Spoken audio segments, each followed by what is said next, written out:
The Strange Case of Dr. Jekyll and Mr. Hyde. By Robert Louis Stevenson. Story of the Door. Robert Utterson the lawyer was a man of a rugged countenance, that was never lighted by a smile, cold, scanty, and embarrassed in discourse, backward in sentiment. Lean, long, dusty, dreary, and yet somehow lovable. At friendly meetings, and when the wine was to his taste, something eminently human beaconed from his eye. Something indeed which never found its way into his talk, but which spoke not only in these silent symbols of the after-dinner face, but more often and loudly in the acts of his life. He was austere with himself.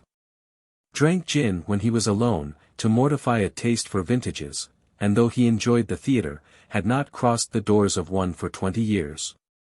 But he had an approved tolerance for others. Sometimes wondering, almost with envy, at the high pressure of spirits involved in their misdeeds, and in any extremity inclined to help rather than to reprove. I incline to Cain's heresy, he used to say. I let my brother go to the devil in his quaintly own way.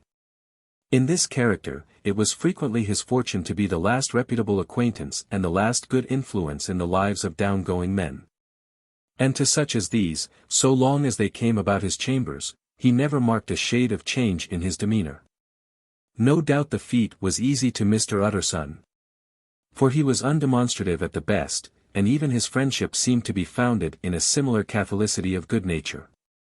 It is the mark of a modest man to accept his friendly circle ready-made from the hands of opportunity. And that was the lawyer's way.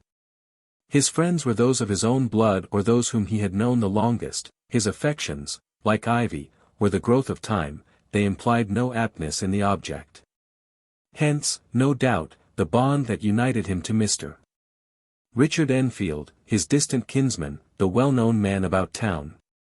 It was a nut to crack for many, what these two could see in each other, or what subject they could find in common. It was reported by those who encountered them in their Sunday walks, that they said nothing, looked singularly dull, and would hail with obvious relief the appearance of a friend. For all that, the two men put the greatest store by these excursions, counted them the chief jewel of each week, and not only set aside occasions of pleasure, but even resisted the calls of business, that they might enjoy them uninterrupted. It chanced on one of these rambles that their way led them down a by-street in a busy quarter of London. The street was small and what is called quiet, but it drove a thriving trade on the weekdays. The inhabitants were all doing well, it seemed, and all emulously hoping to do better still, and laying out the surplus of their gains in coquetry. So that the shop fronts stood along that thoroughfare with an air of invitation, like rows of smiling saleswomen. Even on Sunday, when it veiled its more florid charms and lay comparatively empty of passage, the street shone out in contrast to its dingy neighborhood, like a fire in a forest. And with its freshly painted shutters, well-polished brasses, and general cleanliness and gaiety of note, instantly caught and pleased the eye of the passenger. 2 doors from one corner, on the left hand going east, the line was broken by the entry of a court, and just at that point, a certain sinister block of building thrust forward its gable on the street. It was 2 stories high. Showed no window, nothing but a door on the lower story and a blind forehead of discolored wall on the upper, and bore in every feature, the marks of prolonged and sordid negligence. The door, which was equipped with neither bell nor knocker, was blistered and disdained. Tramps slouched into the recess and struck matches on the panels, children kept shop upon the steps, the schoolboy had tried his knife on the mouldings. And for close on a generation, no one had appeared to drive away these random visitors or to repair their ravages. Mr. Enfield and the lawyer were on the other side of the by-street.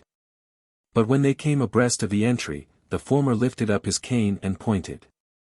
"Did you ever remark that door?" he asked, and when his companion had replied in the affirmative, "It is connected in my mind," added he, with a very odd story. "Indeed," said Mr. Utterson, with a slight change of voice, "and what was that?" "Well, it was this way," returned Mr. Enfield. "I was coming home from some place at the end of the world, about 3 o'clock of a black winter morning, and my way lay through a part of town where there was literally nothing to be seen but lamps. Street after street, and all the folks asleep, street after street. All lighted up as if for a procession and all as empty as a church, till at last I got into that state of mind when a man listens and begins to long for the sight of a policeman. All at once, I saw two figures, one a little man who was stumping along eastward at a good walk, and the other a girl of maybe 8 or 10 who was running as hard as she was able down a cross street.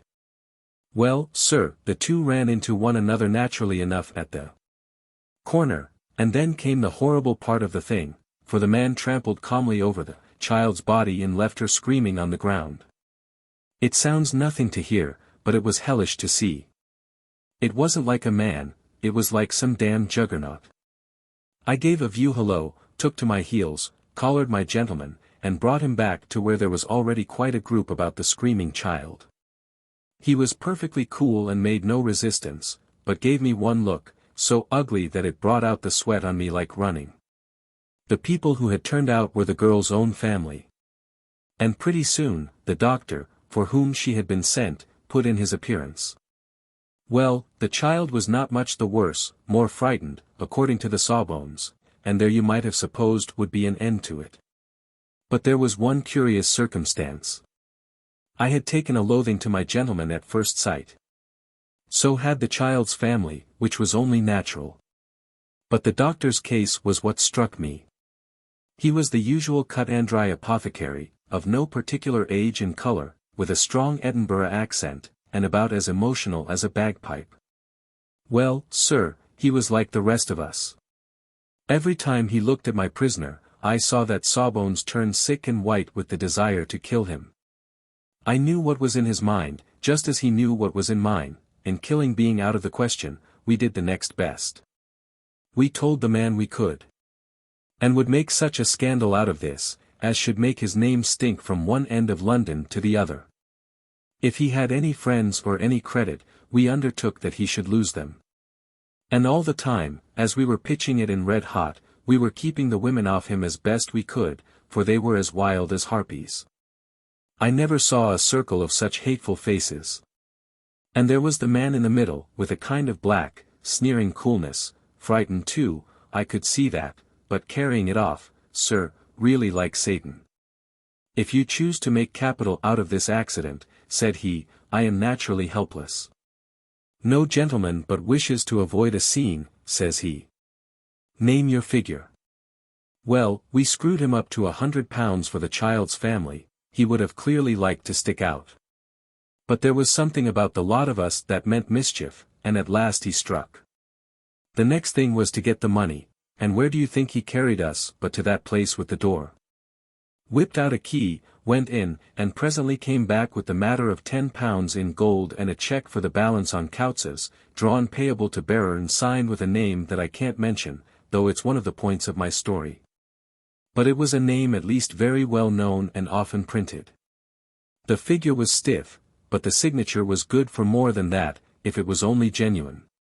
I took the liberty of pointing out to my gentleman that the whole business looked apocryphal, and that a man does not, in real life, walk into a cellar door at 4 in the morning and come out of it with another man's cheque for close upon £100. But he was quite easy and sneering. Set your mind at rest, says he, I will stay with you till the banks open and cash the cheque myself. So we all set off, the doctor, and the child's father, and our friend and myself, and passed the rest of the night in my chambers, and next day, when we had breakfasted, went in a body to the bank. I gave in the cheque myself, and said I had every reason to believe it was a forgery. Not a bit of it. The cheque was genuine. Tut tut, said Mr. Utterson. I see you feel as I do, said Mr. Enfield. Yes, it's a bad story. For my man was a fellow that nobody could have to do with, a really damnable man, and the person that drew the cheque is the very pink of the proprieties, celebrated too, and, what makes it worse, one of your fellows who do what they call good. Blackmail, I suppose, an honest man paying through the nose for some of the capers of his youth. Blackmail House is what I call that place with the door, in consequence. Though even that, you know, is far from explaining all, he added, and with the words fell into a vein of musing.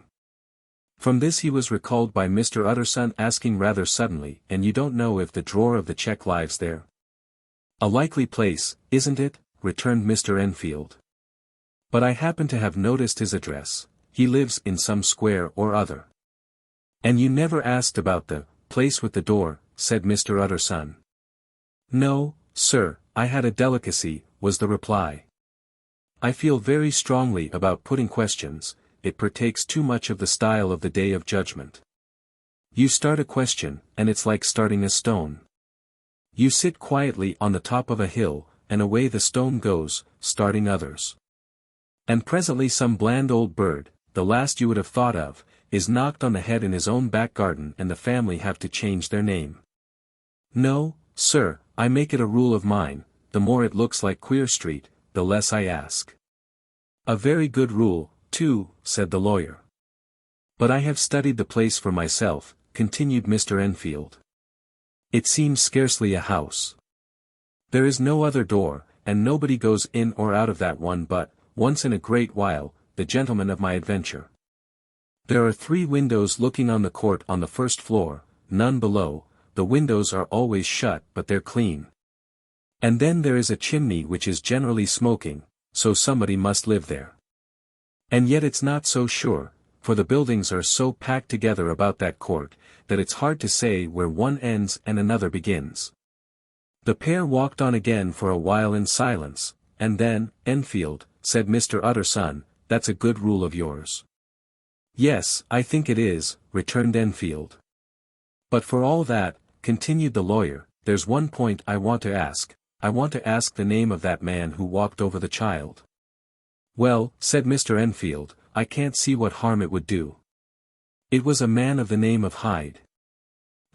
Said Mr. Utterson. "What sort of a man is he to see?" "He is not easy to describe. There is something wrong with his appearance, something displeasing, something downright detestable. I never saw a man I so disliked, and yet I scarce know why. He must be deformed somewhere, he gives a strong feeling of deformity, although I couldn't specify the point. He's an extraordinary-looking man, and yet I really can name nothing out of the way. No, sir, I can make no hand of it, I can't describe him. And it's not want of memory, for I declare I can see him this moment." Mr. Utterson again walked some way in silence and obviously under a weight of consideration. "You are sure he used a key?" he inquired at last. "My dear sir," began Enfield, surprised out of himself. "Yes, I know," said Utterson. "I know it must seem strange. The fact is, if I do not ask you the name of the other party, it is because I know it already. You see, Richard, your tale has gone home. If you have been inexact in any point, you had better correct it." "I think you might have warned me," returned the other, with a touch of sullenness. "But I have been pedantically exact, as you call it. The fellow had a key, and what's more, he has it still. I saw him use it, not a week ago." Mr. Utterson sighed deeply but said never a word, and the young man presently resumed. "Here is another lesson to say nothing," said he. "I am ashamed of my long tongue. Let us make a bargain never to refer to this again." "With all my heart," said the lawyer. "I shake hands on that, Richard. Search for Mr. Hyde."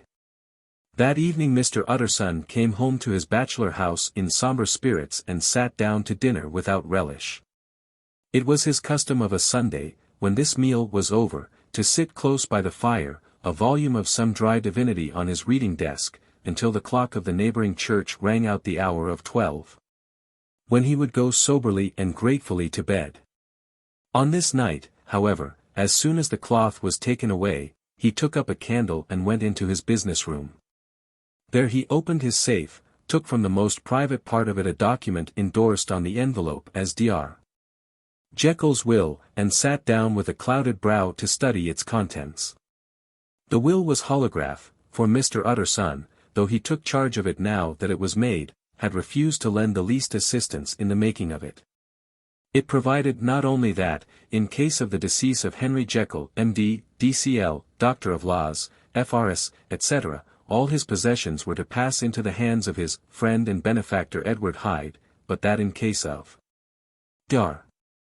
Jekyll's disappearance or unexplained absence for any period exceeding 3 calendar months, the said Edward Hyde should step into the said Henry Jekyll's shoes without further delay and free from any burthen or obligation, beyond the payment of a few small sums to the members of the doctor's household.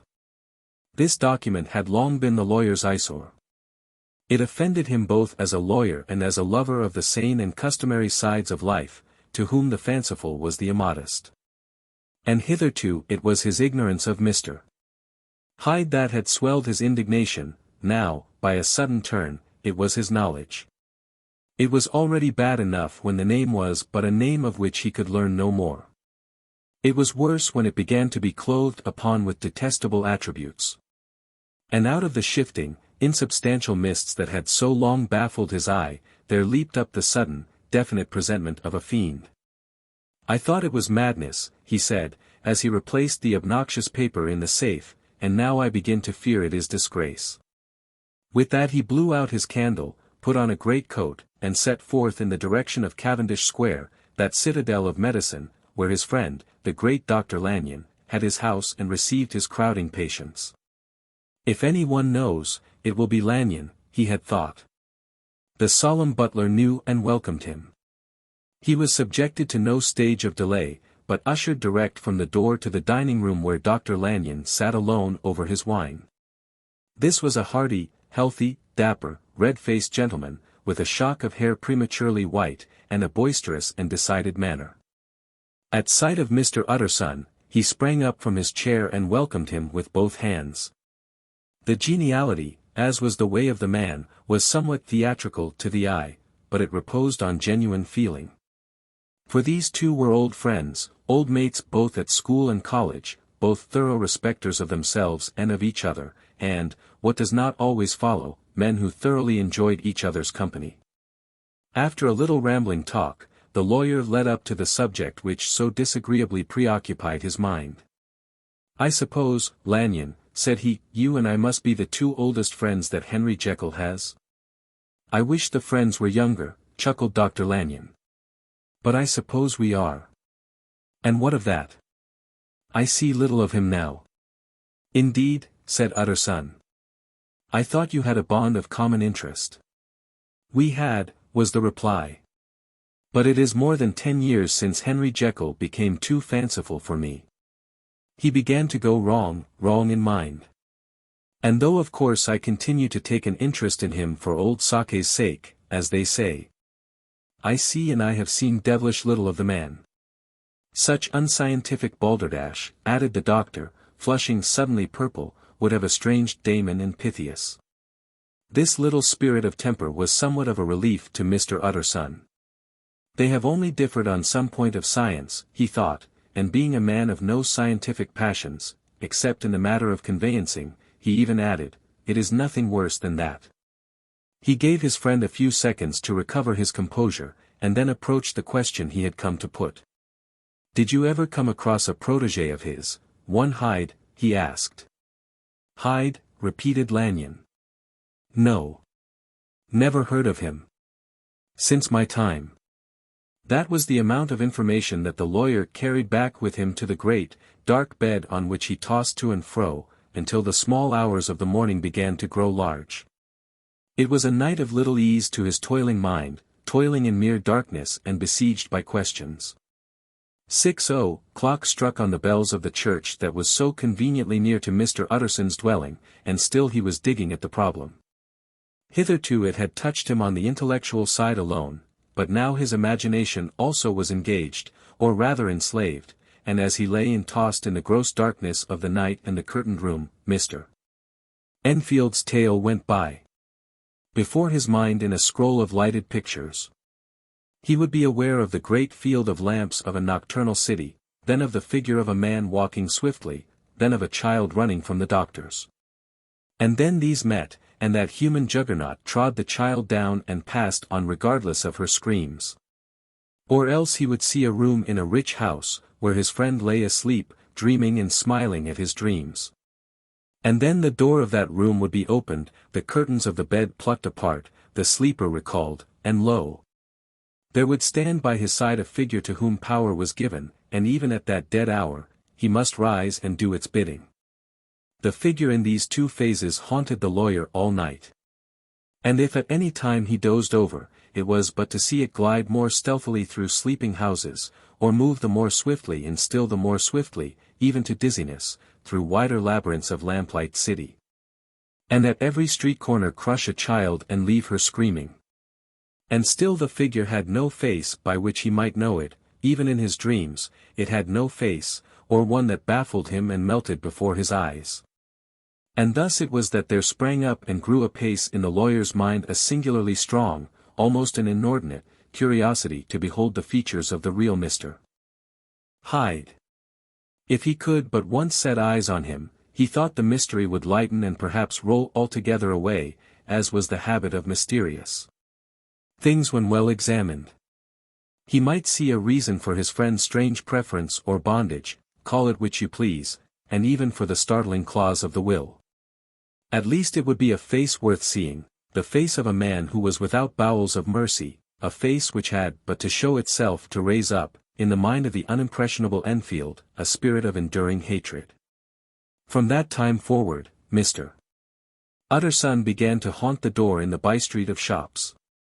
In the morning before office hours, at noon when business was plenty, and time scarce, at night under the face of the fogged city moon, by all lights and at all hours of solitude or concourse, the lawyer was to be found on his chosen post. If he be Mr. Hyde, he had thought, I shall be Mr. Seek. And at last his patience was rewarded. It was a fine dry night, frost in the air, the streets as clean as a ballroom floor. The lamps, unshaken, by any wind, drawing a regular pattern of light and shadow. By 10 o'clock, when the shops were closed, the by-street was very solitary and, in spite of the low growl of London from all round, very silent. Small sounds carried far, domestic sounds out of the houses were clearly audible on either side of the roadway, and the rumor of the approach of any passenger preceded him by a long time. Mr. Utterson had been some minutes at his post, when he was aware of an odd, light footstep drawing near. In the course of his nightly patrols, he had long grown accustomed to the quaint effect with which the footfalls of a single person, while he is still a great way off, suddenly spring out distinct from the vast hum and clatter of the city. Yet his attention had never before been so sharply and decisively arrested, and it was with a strong, superstitious prevision of success that he withdrew into the entry of the court. The steps drew swiftly nearer, and swelled out suddenly louder as they turned the end of the street. The lawyer, looking forth from the entry, could soon see what manner of man he had to deal with. He was small and very plainly dressed, and the look of him, even at that distance, went somehow strongly against the watcher's inclination. But he made straight for the door, crossing the roadway to save time. And as he came, he drew a key from his pocket like one approaching home. Mr. Utterson stepped out and touched him on the shoulder as he passed. Mr. Hyde, I think. Mr. Hyde shrank back with a hissing intake of the breath. But his fear was only momentary, and though he did not look the lawyer in the face, he answered coolly enough, "That is my name." "What do you want?" "I see you are going in," returned the lawyer. "I am an old friend of Dr. Jekyll's, Mr. Son of Gaunt Street. You must have heard my name, and meeting you so conveniently, I thought you might admit me." "You will not find Dr. Jekyll, he is from home," replied Mr. Hyde, blowing in the key. And then suddenly, but still without looking up, "How did you know me?" he asked. "On your side," said Mr. Utterson. "Will you do me a favor?" "With pleasure," replied the other. "What shall it be?" "Will you let me see your face?" asked the lawyer. Mr. Hyde appeared to hesitate, and then, as if upon some sudden reflection, fronted about with an air of defiance, and the pair stared at each other pretty fixedly for a few seconds. "Now I shall know you again," said Mr. Utterson. "It may be useful." "Yes," returned Mr. Hyde, "it is as well we have met, and apropos, you should have my address." And he gave a number of a street in Soho. Good God, thought Mr. Utterson, can he, too, have been thinking of the will? But he kept his feelings to himself and only grunted in acknowledgment of the address. And now, said the other, how did you know me? By description, was the reply. Whose description? We have common friends, said Mr. Utterson. Common friends, echoed Mr. Hyde, a little hoarsely. Who are they? Jekyll, for instance, said the lawyer. He never told you, cried Mr. Hyde, with a flush of anger. I did not think you would have lied. Come, said Mr. Utterson, that is not fitting language. The other snarled aloud into a savage laugh, and the next moment, with extraordinary quickness, he had unlocked the door and disappeared into the house. The lawyer stood a while when Mr. Hyde had left him, the picture of disquietude. Then he began slowly to mount the street, pausing every step or two and putting his hand to his brow like a man in mental perplexity. The problem he was thus debating as he walked, was one of a class that is rarely solved. Mr. Hyde was pale and dwarfish, he gave an impression of deformity without any nameable malformation, he had a displeasing smile, he had borne himself to the lawyer with a sort of murderous mixture of timidity and boldness, and he spoke with a husky, whispering and somewhat broken voice. All these were points against him, but not all of these together could explain the hitherto unknown disgust, loathing, and fear with which Mr. Utterson regarded him. There must be some thing else, said the perplexed gentleman. There is something more, if I could find a name for it. God bless me, the man seems hardly human. Something troglodytic, shall we say? Or can it be the old story of Dr. Fell? Or is it the mere radiance of a foul soul that thus transpires through, and transfigures, its clay continent?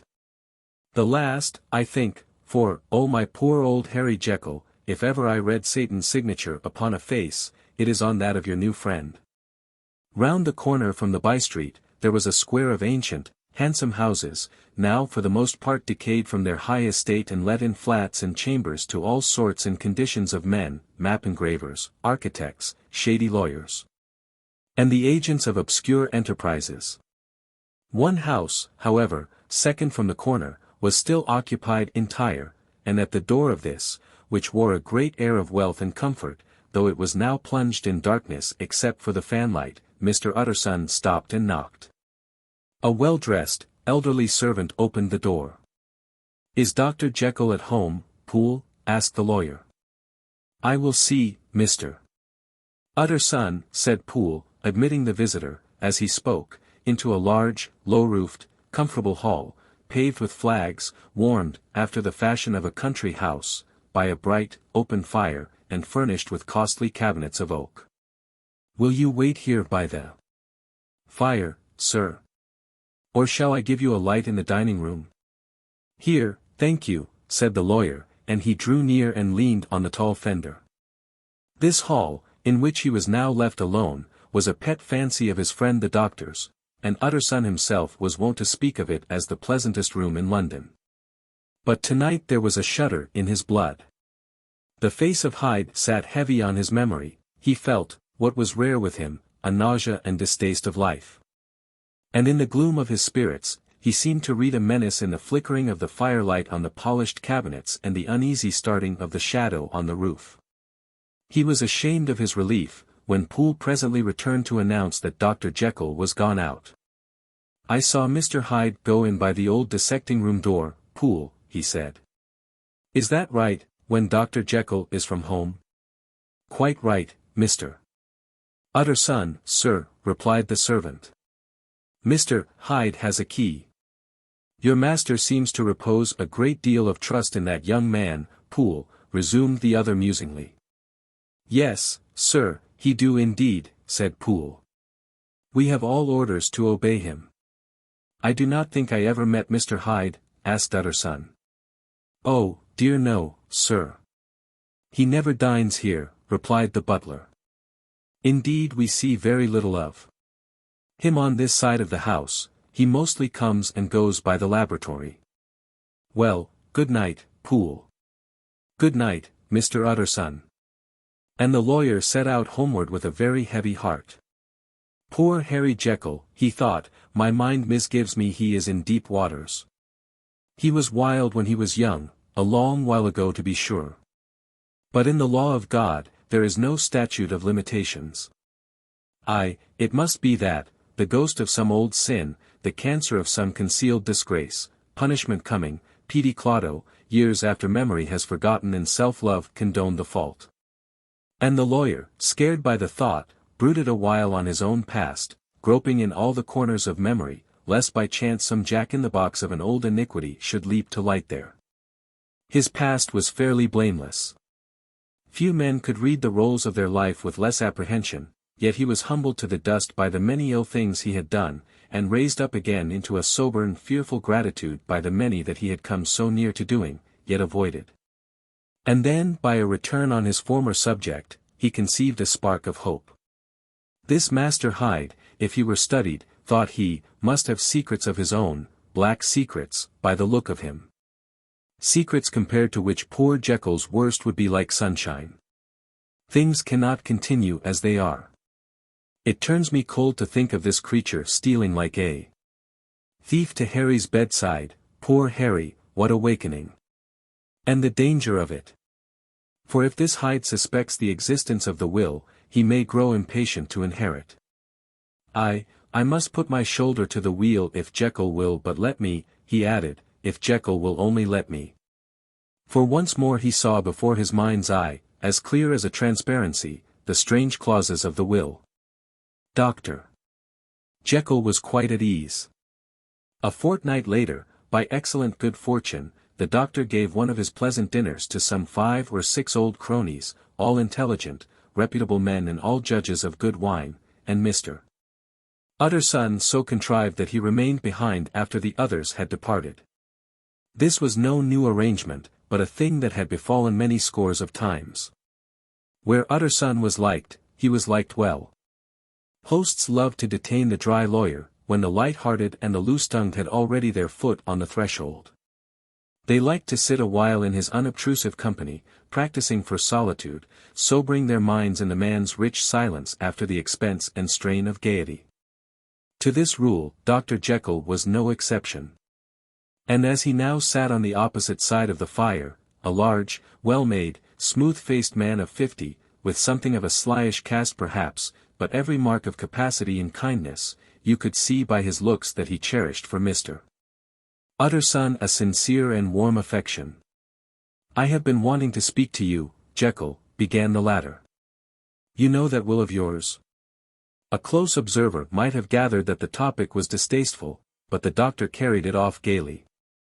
My poor Utterson, said he, you are unfortunate in such a client. I never saw a man so distressed as you were by my will, unless it were that hide-bound pedant, Lanyon, at what he called my scientific heresies. Oh, I know he's a good fellow, you needn't frown, an excellent fellow, and I always mean to see more of him, but a hide-bound pedant for all that, an ignorant, blatant pedant.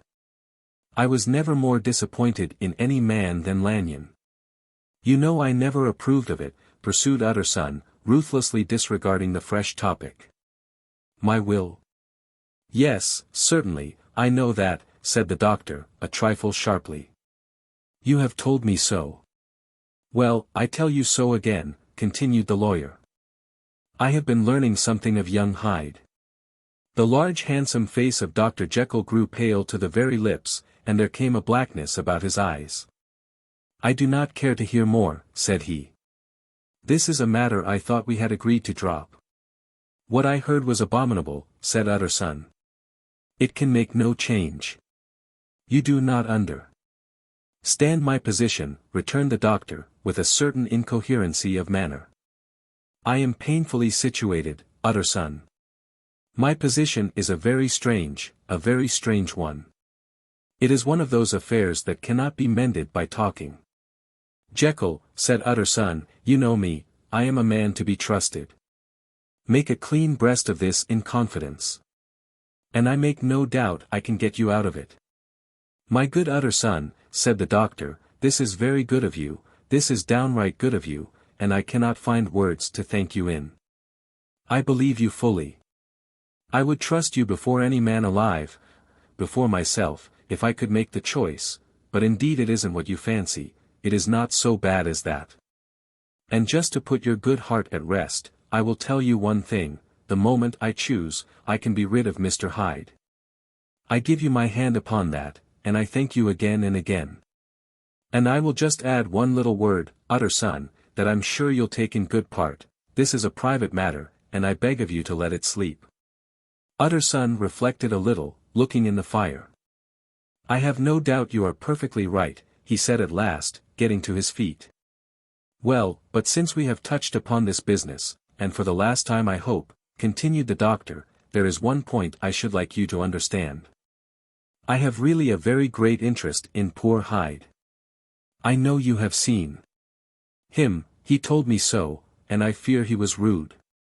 But, I do sincerely take a very great interest in that young man. And if I am taken away, Utterson, I wish you to promise me that you will bear with him and get his rights for him. I think you would, if you knew all, and it would be a weight off my mind if you would promise. I can't pretend that I shall ever like him, said the lawyer. I don't ask that, pleaded Jekyll, laying his hand upon the other's arm, I only ask for justice, I only ask you to help him for my sake, when I am no longer here. Utterson heaved an irrepressible sigh. Well, said he, I promise. The Carew murder case. Nearly a year later, in the month of October, 18, London was startled by a crime of singular ferocity and rendered all the more notable by the high position of the victim. The details were few and startling. A maid-servant living alone in a house not far from the river, had gone upstairs to bed about 11.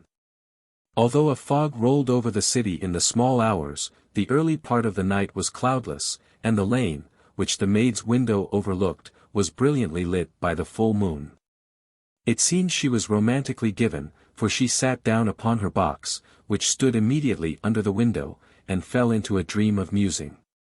Never, she used to say, with streaming tears, when she narrated that experience, never had she felt more at peace with all men or thought more kindly of the world. And as she so sat she became aware of an aged and beautiful gentleman with white hair, drawing near along the lane, and advancing to meet him, another and very small gentleman, to whom at first she paid less attention. When they had come within speech, which was just under the maid's eyes, the older man bowed and accosted the other with a very pretty manner of politeness. It did not seem as if the subject of his address were of great importance. Indeed, from his pointing, it sometimes appeared as if he were only inquiring his way. But the moon shone on his face as he spoke, and the girl was pleased to watch it. It seemed to breathe such an innocent and old-world kindness of disposition, yet with something high too, as of a well-founded self-content. Presently her eye wandered to the other, and she was surprised to recognize in him a certain Mr. Hyde, who had once visited her master and for whom she had conceived a dislike. He had in his hand a heavy cane, with which he was trifling. But he answered never a word, and seemed to listen with an ill-contained impatience. And then all of a sudden he broke out in a great flame of anger, stamping with his foot, brandishing the cane, and carrying on, as the maid described it, like a madman. The old gentleman took a step back, with the air of one very much surprised and a trifle hurt, and at that Mr. Hyde broke out of all bounds and clubbed him to the earth. And next moment, with ape-like fury, he was trampling his victim under foot and hailing down a storm of blows, under which the bones were audibly shattered and the body jumped upon the roadway. At the horror of these sights and sounds, the maid fainted. It was 2 o'clock when she came to herself and called for the police. The murderer was gone long ago, but there lay his victim in the middle of the lane, incredibly mangled. The stick with which the deed had been done, although it was of some rare and very tough and heavy wood, had broken in the middle under the stress of this insensate cruelty. And one splintered half had rolled in the neighboring gutter, the other, without doubt, had been carried away by the murderer. A purse and a gold watch were found upon the victim, but no cards or papers, except a sealed and stamped envelope, which he had been probably carrying to the post, and which bore the name and address of Mr. Utterson. This was brought to the lawyer the next morning, before he was out of bed, and he had no sooner seen it, and been told the circumstances, then he shot out a solemn lip. "I shall say nothing till I have seen the body," said he. "This may be very serious. Have the kindness to wait while I dress." And with the same grave countenance he hurried through his breakfast and drove to the police station, whither the body had been carried. As soon as he came into the cell, he nodded. "Yes," said he, "I recognize him. I am sorry to say that this is Sir Danvers Carew." "Good God, sir," exclaimed the officer, "is it possible?" And the next moment his eye lighted up with professional ambition. "This will make a deal of noise," he said. "And perhaps you can help us to the man." And he briefly narrated what the maid had seen, and showed the broken stick. Mr. Utterson had already quailed at the name of Hyde, but when the stick was laid before him, he could doubt no longer. Broken and battered as it was, he recognized it for one that he had himself presented many years before to Henry Jekyll. "Is this Mr. Hyde a person of small stature?" he inquired. "Particularly small and particularly wicked-looking, is what the maid calls him," said the officer. Mr. Utterson reflected. And then, raising his head, "If you will come with me in my cab," he said, "I think I can take you to his house." It was by this time about 9 in the morning, and the first fog of the season. A great chocolate-colored pall lowered over heaven, but the wind was continually charging and routing these embattled vapors, so that as the cab crawled from street to street, Mr. Utterson beheld a marvelous number of degrees and hues of twilight, for here it would be dark like the back end of evening, and there would be a glow of a rich, lurid brown, like the light of some strange conflagration. And here, for a moment, the fog would be quite broken up, and a haggard shaft of daylight would glance in between the swirling wreaths. The dismal quarter of Soho seen under these changing glimpses, with its muddy ways, and slatternly passengers, and its lamps, which had never been extinguished or had been kindled afresh to combat this mournful re-invasion of darkness, seemed, in the lawyer's eyes, like a district of some city in a nightmare. The thoughts of his mind, besides, were of the gloomiest dye, and when he glanced at the companion of his drive, he was conscious of some touch of that terror of the law and the law's officers, which may at times assail the most honest. As the cab drew up before the address indicated, the fog lifted a little and showed him a dingy street, a gin palace, a low French eating-house, a shop for the retail of penny numbers and two-penny salads. Many ragged children huddled in the doorways, and many women of different nationalities passing out, key in hand, to have a morning glass. And the next moment the fog settled down again upon that part, as brown as umber, and cut him off from his blackguardly surroundings. This was the home of Henry Jekyll's favourite, of a man who was heir to £250,000 sterling. An ivory-faced and silvery-haired old woman opened the door. She had an evil face, smoothed by hypocrisy, but her manners were excellent. Yes, she said, this was Mr. Hyde's, but he was not at home. He had been in that night very late, but had gone away again in less than an hour. There was nothing strange in that. His habits were very irregular, and he was often absent. For instance, it was nearly 2 months since she had seen him till yesterday. "Very well, then, we wish to see his rooms," said the lawyer, and when the woman began to declare it was impossible, "I had better tell you who this person is," he added. "This is Inspector Newcomen of Scotland Yard." A flash of odious joy appeared upon the woman's face. "Ah," said she, "he is in trouble." "What has he done?" Mr. Utterson and the inspector exchanged glances. "He don't seem a very popular character," observed the latter. "And now, my good woman, just let me and this gentleman have a look about us." In the whole extent of the house, which but for the old woman remained otherwise empty, Mr. Hyde had only used a couple of rooms, but these were furnished with luxury and good taste. A closet was filled with wine, the plate was of silver, the napery elegant. A good picture hung upon the walls, a gift, as Utterson supposed, from Henry Jekyll, who was much of a connoisseur, and the carpets were of many plies and agreeable in colour. At this moment, however, the rooms bore every mark of having been recently and hurriedly ransacked. Clothes lay about the floor, with their pockets inside out. Lockfast drawers stood open. And on the hearth there lay a pile of grey ashes, as though many papers had been burned. From these embers the inspector disinterred the butt end of a green checkbook, which had resisted the action of the fire. The other half of the stick was found behind the door. And as this clinched his suspicions, the officer declared himself delighted. A visit to the bank, where several £1,000s were found to be lying to the murderer's credit, completed his gratification. "You may depend upon it, sir," he told Mr. Utterson, "I have him in my hand. He must have lost his head, or he never would have left the stick or, above all, burned the checkbook. Why, money's life to the man. We have nothing to do but wait for him at the bank, and get out the handbills." This last, however, was not so easy of accomplishment, for Mr. Hyde had numbered few familiars, even the master of the servant maid had only seen him twice, his family could nowhere be traced, he had never been photographed. And the few who could describe him differed widely, as common observers will. Only on one point were they agreed, and that was the haunting sense of unexpressed deformity with which the fugitive impressed his beholders. Incident of the letter.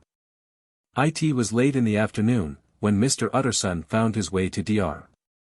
Jekyll's door, where he was at once admitted by Poole, and carried down by the kitchen offices and across a yard which had once been a garden, to the building which was indifferently known as the laboratory or the dissecting rooms. The doctor had bought the house from the heirs of a celebrated surgeon, and his own tastes being rather chemical than anatomical, had changed the destination of the block at the bottom of the garden. It was the first time that the lawyer had been received in that part of his friend's quarters. And he eyed the dingy, windowless structure with curiosity, and gazed round with a distasteful sense of strangeness as he crossed the theatre, once crowded with eager students and now lying gaunt and silent, the tables laden with chemical apparatus, the floor strewn with crates and littered with packing straw, and the light falling dimly through the foggy cupola. At the further end, a flight of stairs mounted to a door covered with red baize. And through this, Mr. Utterson was at last received into the doctor's cabinet. It was a large room, fitted round with glass presses, furnished, among other things, with a cheval-glass and a business table, and looking out upon the court by 3 dusty windows barred with iron. A fire burned in the grate. A lamp was set lighted on the chimney shelf, for even in the houses the fog began to lie thickly, and there, close up to the warmth, sat Dr. Jekyll, looking deadly sick. He did not rise to meet his visitor, but held out a cold hand and bade him welcome in a changed voice. "And now," said Mr. Utterson, as soon as Poole had left them, "you have heard the news?" The doctor shuddered. "They were crying it in the square," he said. "I heard them in my dining room." "One word," said the lawyer. "Carew was my client, but so are you, and I want to know what I am doing. You have not been mad enough to hide this fellow?" "Utterson, I swear to God," cried the doctor, "I swear to God I will never set eyes on him again. I bind my honor to you that I am done with him in this world. It is all at an end. And indeed he does not want my help, you do not know him as I do. He is safe, he is quite safe, mark my words, he will never more be heard of." The lawyer listened gloomily, he did not like his friend's feverish manner. "You seem pretty sure of him," said he, "and for your sake, I hope you may be right. If it came to a trial, your name might appear." "I am quite sure of him," replied Jekyll, "I have grounds for certainty that I cannot share with any one. But there is one thing on which you may advise me. I have received a letter. And I am at a loss whether I should show it to the police. I should like to leave it in your hands, Utterson, you would judge wisely, I am sure, I have so great a trust in you. You fear, I suppose, that it might lead to his detection?" asked the lawyer. "No," said the other. "I cannot say that I care what becomes of Hyde, I am quite done with him. I was thinking of my own character, which this hateful business has rather exposed." Utterson ruminated a while. He was surprised at his friend's selfishness, and yet relieved by it. "Well," said he, at last, "let me see the letter." The letter was written in an odd, upright hand and signed Edward Hyde, and it signified, briefly enough, that the writer's benefactor, Dr. Jekyll, whom he had long so unworthily repaid for 1,000 generosities, need labor under no alarm for his safety, as he had means of escape on which he placed a sure dependence. The lawyer liked this letter well enough. It put a better color on the intimacy than he had looked for, and he blamed himself for some of his past suspicions. "Have you the envelope?" he asked. "I burned it," replied Jekyll, "before I thought what I was about. But it bore no postmark. The note was handed in." "Shall I keep this and sleep upon it?" asked Utterson. "I wish you to judge for me entirely," was the reply. "I have lost confidence in myself." "Well, I shall consider," returned the lawyer. "And now one word more, it was Hyde who dictated the terms in your will about that disappearance?" The doctor seemed seized with a qualm of faintness, he shut his mouth tight and nodded. "I knew it," said Utterson. "He meant to murder you. You have had a fine escape." "I have had what is far more to the purpose," returned the doctor solemnly. "I have had a lesson, O God, Utterson, what a lesson I have had." And he covered his face for a moment with his hands. On his way out, the lawyer stopped and had a word or two with Poole. "By the by," said he, "there was a letter handed in today, what was the messenger like?" But Poole was positive nothing had come except by post. "And only circulars by that," he added. This news sent off the visitor with his fears renewed. Plainly the letter had come by the laboratory door, possibly, indeed, it had been written in the cabinet. And if that were so, it must be differently judged, and handled with the more caution. The newsboys, as he went, were crying themselves hoarse along the footways, special edition. Shocking murder of an M.P. That was the funeral oration of one friend and client, and he could not help a certain apprehension lest the good name of another should be sucked down in the eddy of the scandal. It was, at least, a ticklish decision that he had to make. And self-reliant as he was by habit, he began to cherish a longing for advice.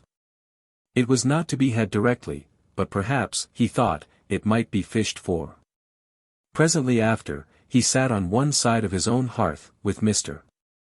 Guest, his head clerk, upon the other, and midway between, at a nicely calculated distance from the fire, a bottle of a particular old wine that had long dwelt unsunned in the foundations of his house.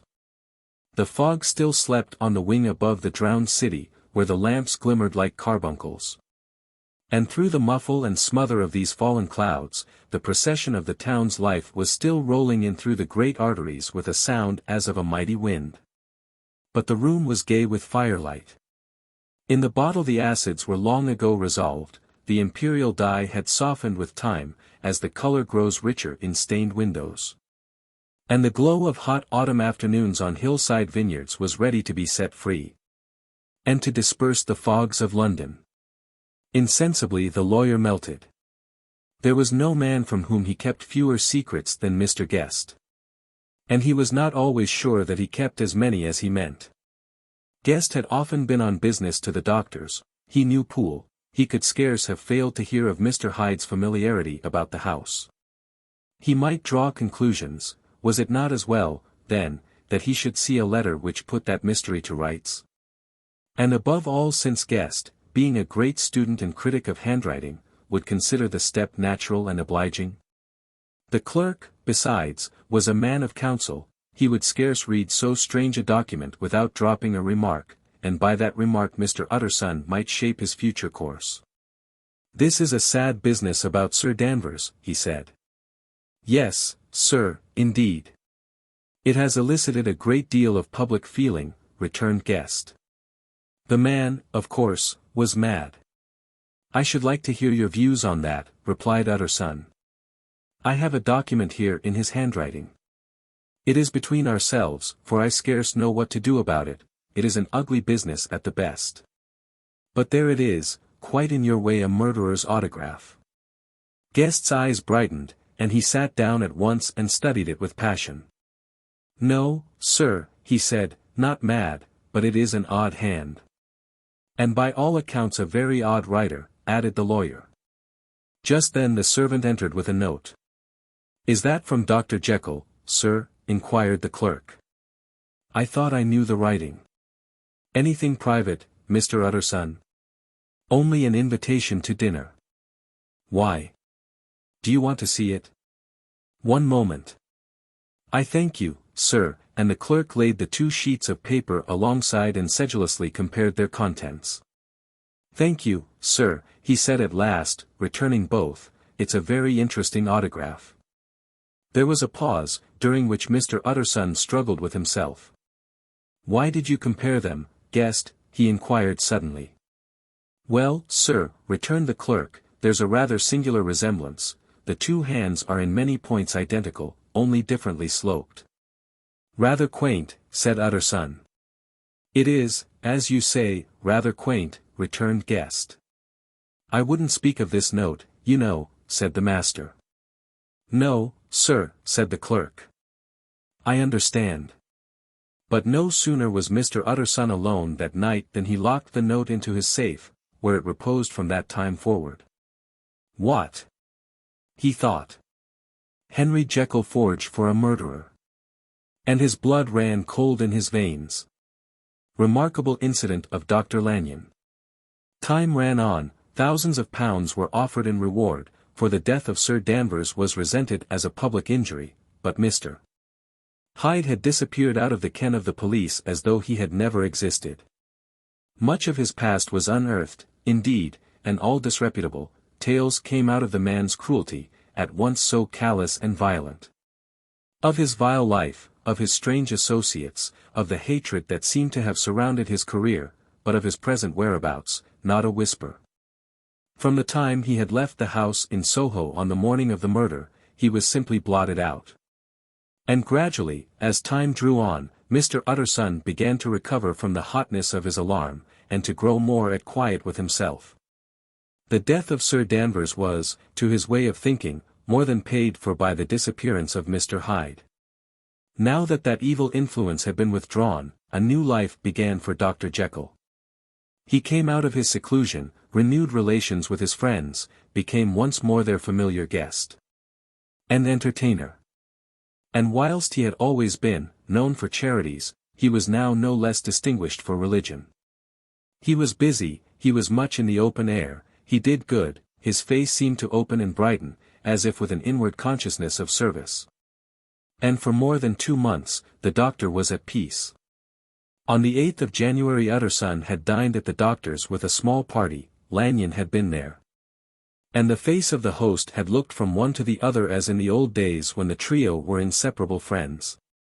On the 12th, and again on the 14th, the door was shut against the lawyer. The doctor was confined to the house, Poole said, and saw no one. On the 15th, he tried again, and was again refused. And having now been used for the last 2 months to see his friend almost daily, he found this return of solitude to weigh upon his spirits. The 5th night he had in guest to dine with him, and the 6th he betook himself to Dr. Lanyon's. There at least he was not denied admittance, but when he came in, he was shocked at the change which had taken place in the doctor's appearance. He had his death warrant written legibly upon his face. The rosy man had grown pale. His flesh had fallen away, he was visibly balder and older. And yet it was not so much these tokens of a swift physical decay that arrested the lawyer's notice, as a look in the eye and quality of manner that seemed to testify to some deep-seated terror of the mind. It was unlikely that the doctor should fear death, and yet that was what Utterson was tempted to suspect. Yes, he thought, he is a doctor, he must know his own state and that his days are counted, and the knowledge is more than he can bear. And yet when Utterson remarked on his ill looks, it was with an air of greatness that Lanyon declared himself a doomed man. I have had a shock, he said, and I shall never recover. It is a question of weeks. Well, life has been pleasant. I liked it, yes, sir, I used to like it. I sometimes think if we knew all, we should be more glad to get away. Jekyll is ill, too, observed Utterson. Have you seen him? But Lanyon's face changed, and he held up a trembling hand. "I wish to see or hear no more of Dr. Jekyll," he said in a loud, unsteady voice. "I am quite done with that person, and I beg that you will spare me any allusion to one whom I regard as dead."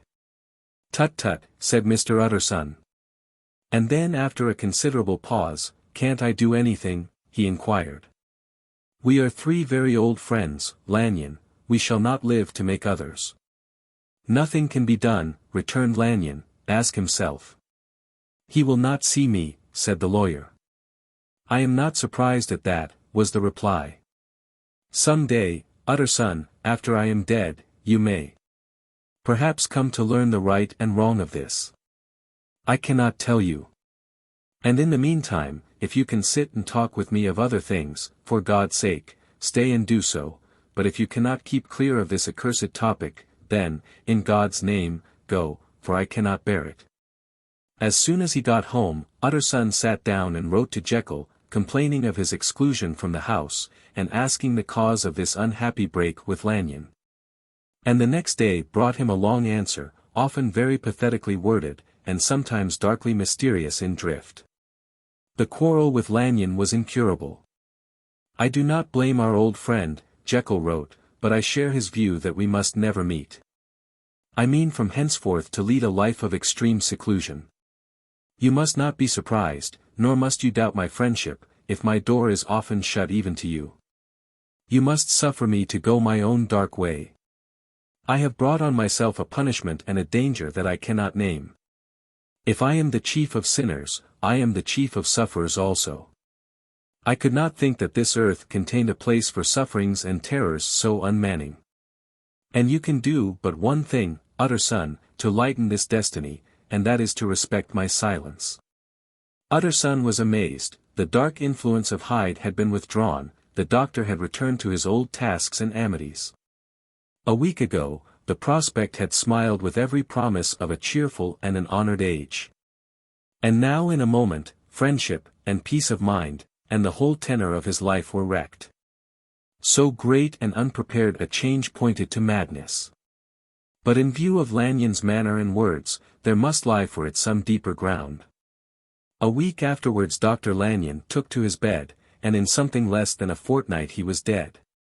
The night after the funeral, at which he had been sadly affected, Utterson locked the door of his business room, and sitting there by the light of a melancholy candle, drew out and set before him an envelope addressed by the hand and sealed with the seal of his dead friend. "Private, for the hands of G. J. Utterson alone, and in case of his predecease to be destroyed unread," so it was emphatically superscribed, and the lawyer dreaded to behold the contents. "I have buried one friend today," he thought, "what if this should cost me another?" And then he condemned the fear as a disloyalty, and broke the seal. Within there was another enclosure, likewise sealed, and marked upon the cover as "not to be opened till the death or disappearance of Dr. Henry Jekyll." Utterson could not trust his eyes. Yes, it was disappearance.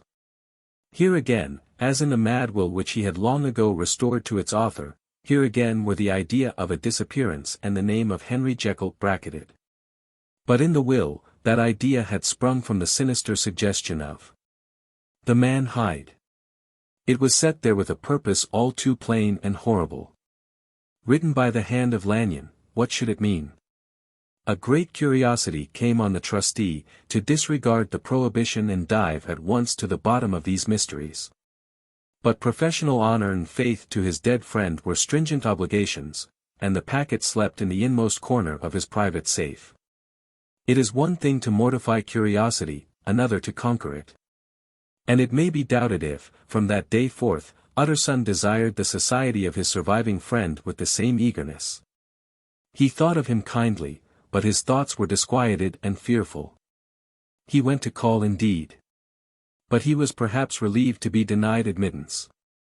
Perhaps, in his heart, he preferred to speak with Poole upon the doorstep and surrounded by the air and sounds of the open city, rather than to be admitted into that house of voluntary bondage, and to sit and speak with its inscrutable recluse.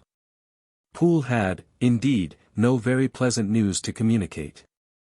The doctor, it appeared, now more than ever confined himself to the cabinet over the laboratory, where he would sometimes even sleep. He was out of spirits, he had grown very silent, he did not read, it seemed as if he had something on his mind. Utterson became so used to the unvarying character of these reports, that he fell off little by little in the frequency of his visits. Incident at the window. It chanced on Sunday, when Mr. Utterson was on his usual walk with Mr. Enfield, that their way lay once again through the by-street, and that when they came in front of the door, both stopped to gaze on it. "Well," said Enfield, "that story's at an end at least. We shall never see more of Mr. Hyde." "I hope not," said Utterson. "Did I ever tell you that I once saw him, and shared your feeling of repulsion?" "It was impossible to do the one without the other," returned Enfield. "And by the way, what an ass you must have thought me, not to know that this was a back way to Dr. Jekyll's. It was partly your own fault that I found it out, even when I did." "So you found it out, did you?" said Utterson. "But if that be so, we may step into the court and take a look at the windows. To tell you the truth, I am uneasy about poor Jekyll.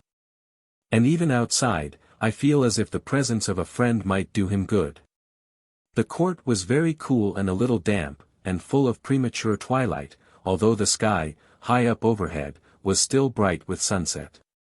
The middle one of the three windows was halfway open, and sitting close beside it, taking the air with an infinite sadness of mien, like some disconsolate prisoner, Utterson saw Dr. Jekyll.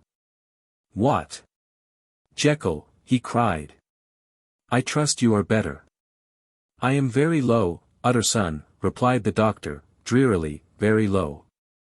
It will not last long, thank God." "You stay too much indoors," said the lawyer.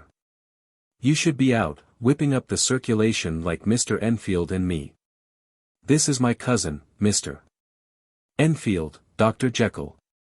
Come, now, get your hat and take a quick turn with us." "You are very good," sighed the other. "I should like to very much, but no, it is quite impossible, I dare not. But indeed, Utterson, I am very glad to see you. This is really a great pleasure. I would ask you and Mr. Enfield up, but the place is really not fit." "Why then," said the lawyer, good-naturedly, "the best thing we can do is to stay down here and speak with you from where we are." "That is just what I was about to venture to propose," returned the doctor with a smite. But the words were hardly uttered, before the smile was struck out of his face and succeeded by an expression of such abject terror and despair, as froze the very blood of the two gentlemen below. They saw it but for a glimpse, for the window was instantly thrust down, but that glimpse had been sufficient, and they turned and left the court without a word. In silence, too, they traversed the by-street. And it was not until they had come into a neighboring thoroughfare, where even upon a Sunday there were still some stirrings of life, that Mr. Utterson at last turned and looked at his companion. They were both pale. And there was an answering horror in their eyes. God forgive us," said Mr. Utterson. But Mr. Enfield only nodded his head very seriously and walked on once more in silence. The last night. Mr. Utterson was sitting by his fireside one evening after dinner, when he was surprised to receive a visit from Poole. "Bless me, Poole, what brings you here?" he cried, and then taking a second look at him, "What ails you?" he added. "Is the doctor ill?" "Mr. Utterson," said the man, "there is something wrong." "Take a seat, and here is a glass of wine for you," said the lawyer. "Now, take your time, and tell me plainly what you want." "You know the doctor's ways, sir," replied Poole, "and how he shuts himself up." "Well, he's shut up again in the cabinet, and I don't like it, sir. I wish I may die if I like it. Mr. Utterson, sir, I'm afraid." "Now, my good man," said the lawyer, "be explicit. What are you afraid of?" "I've been afraid for about a week," returned Poole, doggedly disregarding the question, "and I can bear it no more." The man's appearance amply bore out his words. His manner was altered for the worse, and except for the moment when he had first announced his terror, he had not once looked the lawyer in the face. Even now, he sat with the glass of wine untasted on his knee, and his eyes directed to a corner of the floor. I can bear it no more, he repeated. Come, said the lawyer, I see you have some good reason, Poole. I see there is something seriously amiss. Try to tell me what it is. I think there's been foul play, said Poole, hoarsely. Foul play, cried the lawyer, a good deal frightened and rather inclined to be irritated in consequence. What foul play? What does the man mean? I daren't say, sir, was the answer, but will you come along with me and see for yourself? Mr. Utterson's only answer was to rise and get his hat and greatcoat. But he observed with wonder the greatness of the relief that appeared upon the butler's face, and perhaps with no less, that the wine was still untasted when he set it down to follow. It was a wild, cold, seasonable night of March, with a pale moon, lying on her back as though the wind had tilted her, and a flying rack of the most diaphanous and lawny texture. The wind made talking difficult, and flecked the blood into the face. It seemed to have swept the streets unusually bare of passengers, besides, for Mr. Utterson thought he had never seen that part of London so deserted. He could have wished it otherwise. Never in his life had he been conscious of so sharp a wish to see and touch his fellow creatures, for struggle as he might, there was borne in upon his mind a crushing anticipation of calamity. The square, when they got there, was all full of wind and dust, and the thin trees in the garden were lashing themselves along the railing. Poole, who had kept all the way a pace or two ahead, now pulled up in the middle of the pavement, and in spite of the biting weather, took off his hat and mopped his brow with a red pocket handkerchief. But for all the hurry of his cowing, these were not the dews of exertion that he wiped away, but the moisture of some strangling anguish, for his face was white and his voice, when he spoke, harsh and broken. Well, sir, he said, here we are, and God grant there be nothing wrong. Amen, Poole, said the lawyer. Thereupon the servant knocked in a very guarded manner, the door was opened on the chain, and a voice asked from within, Is that you, Poole? It's all right, said Poole. Open the door. The hall, when they entered it, was brightly lighted up, the fire was built high, and about the hearth the whole of the servants, men and women, stood huddled together like a flock of sheep. At the sight of Mr. Utterson, the housemaid broke into hysterical whimpering, and the cook, crying out, Bless God! It's Mr. Utterson, ran forward as if to take him in her arms. What? Are you all here? Said the lawyer peevishly. Very irregular, very unseemly, your master would be far from pleased. They're all afraid, said Poole. Blank silence followed, no one protesting, only the maid lifted up her voice and now wept loudly. Hold your tongue, Poole said to her, with a ferocity of accent that testified to his own jangled nerves. And indeed, when the girl had so suddenly raised the note of her lamentation, they had all started and turned toward the inner door with faces of dreadful expectation. And now, continued the butler, addressing the knife boy, reach me a candle, and we'll get this through hands at once. And then he begged Mr. Utterson to follow him, and led the way to the back garden. Now, sir, said he, you come as gently as you can. I want you to hear, and I don't want you to be heard. And see here, sir, if by any chance he was to ask you in, don't go. Mr. Utterson's nerves, at this unlooked-for termination, gave a jerk that nearly threw him from his balance.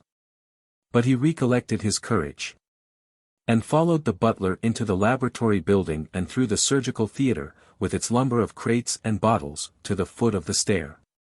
Here Poole motioned him to stand on one side and listen, while he himself, setting down the candle and making a great and obvious call on his resolution, mounted the steps and knocked with a somewhat uncertain hand on the red baize of the cabinet door. Mr. Utterson, sir, asking to see you, he called. And even as he did so, once more violently signed to the lawyer to give ear. A voice answered from within, Tell him I cannot see any one, it said complainingly. Thank you, sir, said Poole, with a note of something like triumph in his voice. And taking up his candle, he led Mr. Utterson back across the yard and into the great kitchen, where the fire was out and the beetles were leaping on the floor. Sir, he said, looking Mr. Utterson in the eyes, was that my master's voice? It seems much changed, replied the lawyer, very pale, but giving look for look. Changed? Well, yes, I think so, said the butler. Have I been 20 years in this man's house, to be deceived about his voice? No, sir, master's made away with. He was made away with 8 days ago, when we heard him cry out upon the name of God, and who's in there instead of him, and why it stays there, is a thing that cries to heaven, Mr. Utterson. This is a very strange tale, Poole. This is rather a wild tale, my man, said Mr. Utterson, biting his finger. Suppose it were as you suppose, supposing Dr. Jekyll to have been, well, murdered, what could induce the murderer to stay? That won't hold water. It doesn't commend itself to reason. Well, Mr. Utterson, you are a hard man to satisfy, but I'll do it yet, said Poole. All this last week, you must know, him, or it, or whatever it is that lives in that cabinet, has been crying night and day for some sort of medicine and cannot get it to his mind. It was sometimes his way, the master's, that is, to write his orders on a sheet of paper and throw it on the stair. We've had nothing else this week back. Nothing but papers, and a closed door, and the very meals left there to be smuggled in when nobody was looking. Well, sir, every day, aye, and twice and thrice in the same day, there have been orders and complaints, and I have been sent flying to all the wholesale chemists in town. Every time I brought the stuff back, there would be another paper telling me to return it, because it was not pure, and another order to a different firm. This drug is wanted bitter bad, sir, whatever for. Have you any of these papers? Asked Mr. Utterson. Poole felt in his pocket and handed out a crumpled note, which the lawyer, bending nearer to the candle, carefully examined. Its contents ran thus: Dr. Jekyll presents his compliments to Messrs. Maw. He assures them that their last sample is impure and quite useless for his present purpose. In the year 18, Dr. J. purchased a somewhat large quantity from Messrs. M. He now begs them to search with the most sedulous care, and should any of the same quality be left, to forward it to him at once. Expense is no consideration. The importance of this to Dr. J. can hardly be exaggerated. So far the letter had run composedly enough, but here with a sudden splutter of the pen, the writer's emotion had broken loose. For God's sake, he had added, find me some of the old. This is a strange note, said Mr. Utterson. And then sharply, how do you come to have it open? The man at Maw's was main angry, sir, and he threw it back to me like so much dirt, returned Poole. This is unquestionably the doctor's hand, do you know, resumed the lawyer.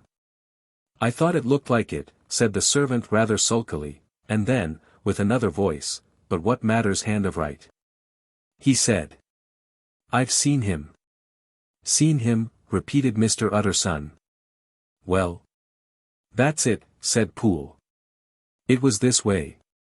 I came suddenly into the theatre from the garden.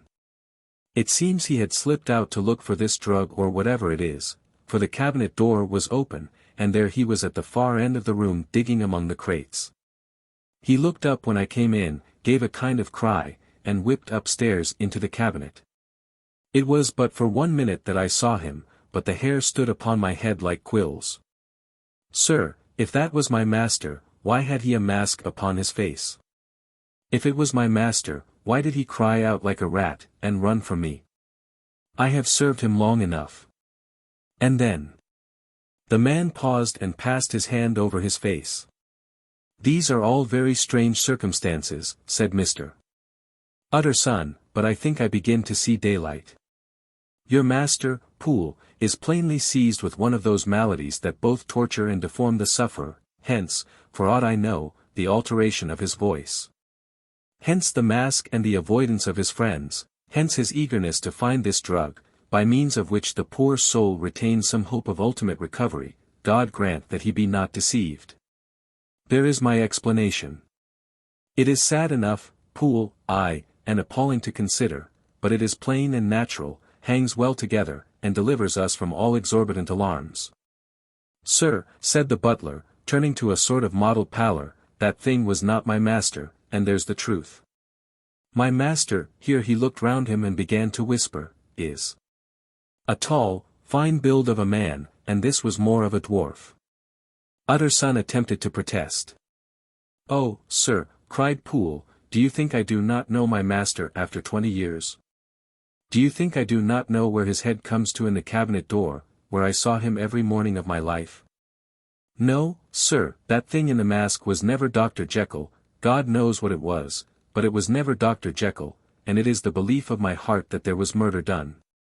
"Poole," replied the lawyer, "if you say that, it will become my duty to make certain. Much as I desire to spare your master's feelings, much as I am puzzled by this note which seems to prove him to be still alive, I shall consider it my duty to break in that door." "Ah, Mr. Utterson, that's talking," cried the butler. "And now comes the second question," resumed Utterson, "who is going to do it?" "Why, you and me," was the undaunted reply. "That's very well said," returned the lawyer. "And whatever comes of it, I shall make it my business to see you are no loser. There is an axe in the theatre," continued Poole, "and you might take the kitchen poker for yourself." The lawyer took that rude but weighty instrument into his hand, and balanced it. "Do you know, Poole," he said, looking up, "that you and I are about to place ourselves in a position of some peril?" "You may say so, sir, indeed," returned the butler. "It is well, then, that we should be frank," said the other. "We both think more than we have said, let us make a clean breast. This masked figure that you saw, did you recognize it?" "Well, sir, it went so quick, and the creature was so doubled up, that I could hardly swear to that," was the answer. "But if you mean, was it Mr. Hyde?" "Why, yes, I think it was. You see, it was much of the same bigness. And it had the same quick, light way with it, and then who else could have got in by the laboratory door? You have not forgot, sir, that at the time of the murder he had still the key with him. But that's not all. I don't know, Mr. Utterson, if ever you met this Mr. Hyde?" "Yes," said the lawyer, "I once spoke with him." "Then you must know as well as the rest of us that there was something queer about that gentleman, something that gave a man a turn, I don't know rightly how to say it, sir, beyond this, that you felt it in your marrow kind of cold and thin." "I own I felt something of what you describe," said Mr. Utterson. "Quite so, sir," returned Poole. "Well, when that masked thing like a monkey jumped from among the chemicals and whipped into the cabinet, it went down my spine like ice. Oh, I know it's not evidence, Mr. Utterson.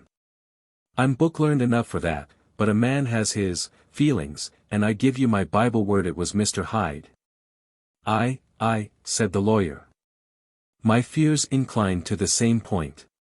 Evil, I fear, founded, evil was sure to come, of that connection. Truly, I believe you, I believe poor Harry is killed, and I believe his murderer, for what purpose, God alone can tell, is still lurking in his victim's room. Well, let our name be Vengeance. Call Bradshaw." The footman came at the summons, very white and nervous. "Pull yourself together, Bradshaw," said the lawyer. "This suspense, I know, is telling upon all of you. But it is now our intention to make an end of it.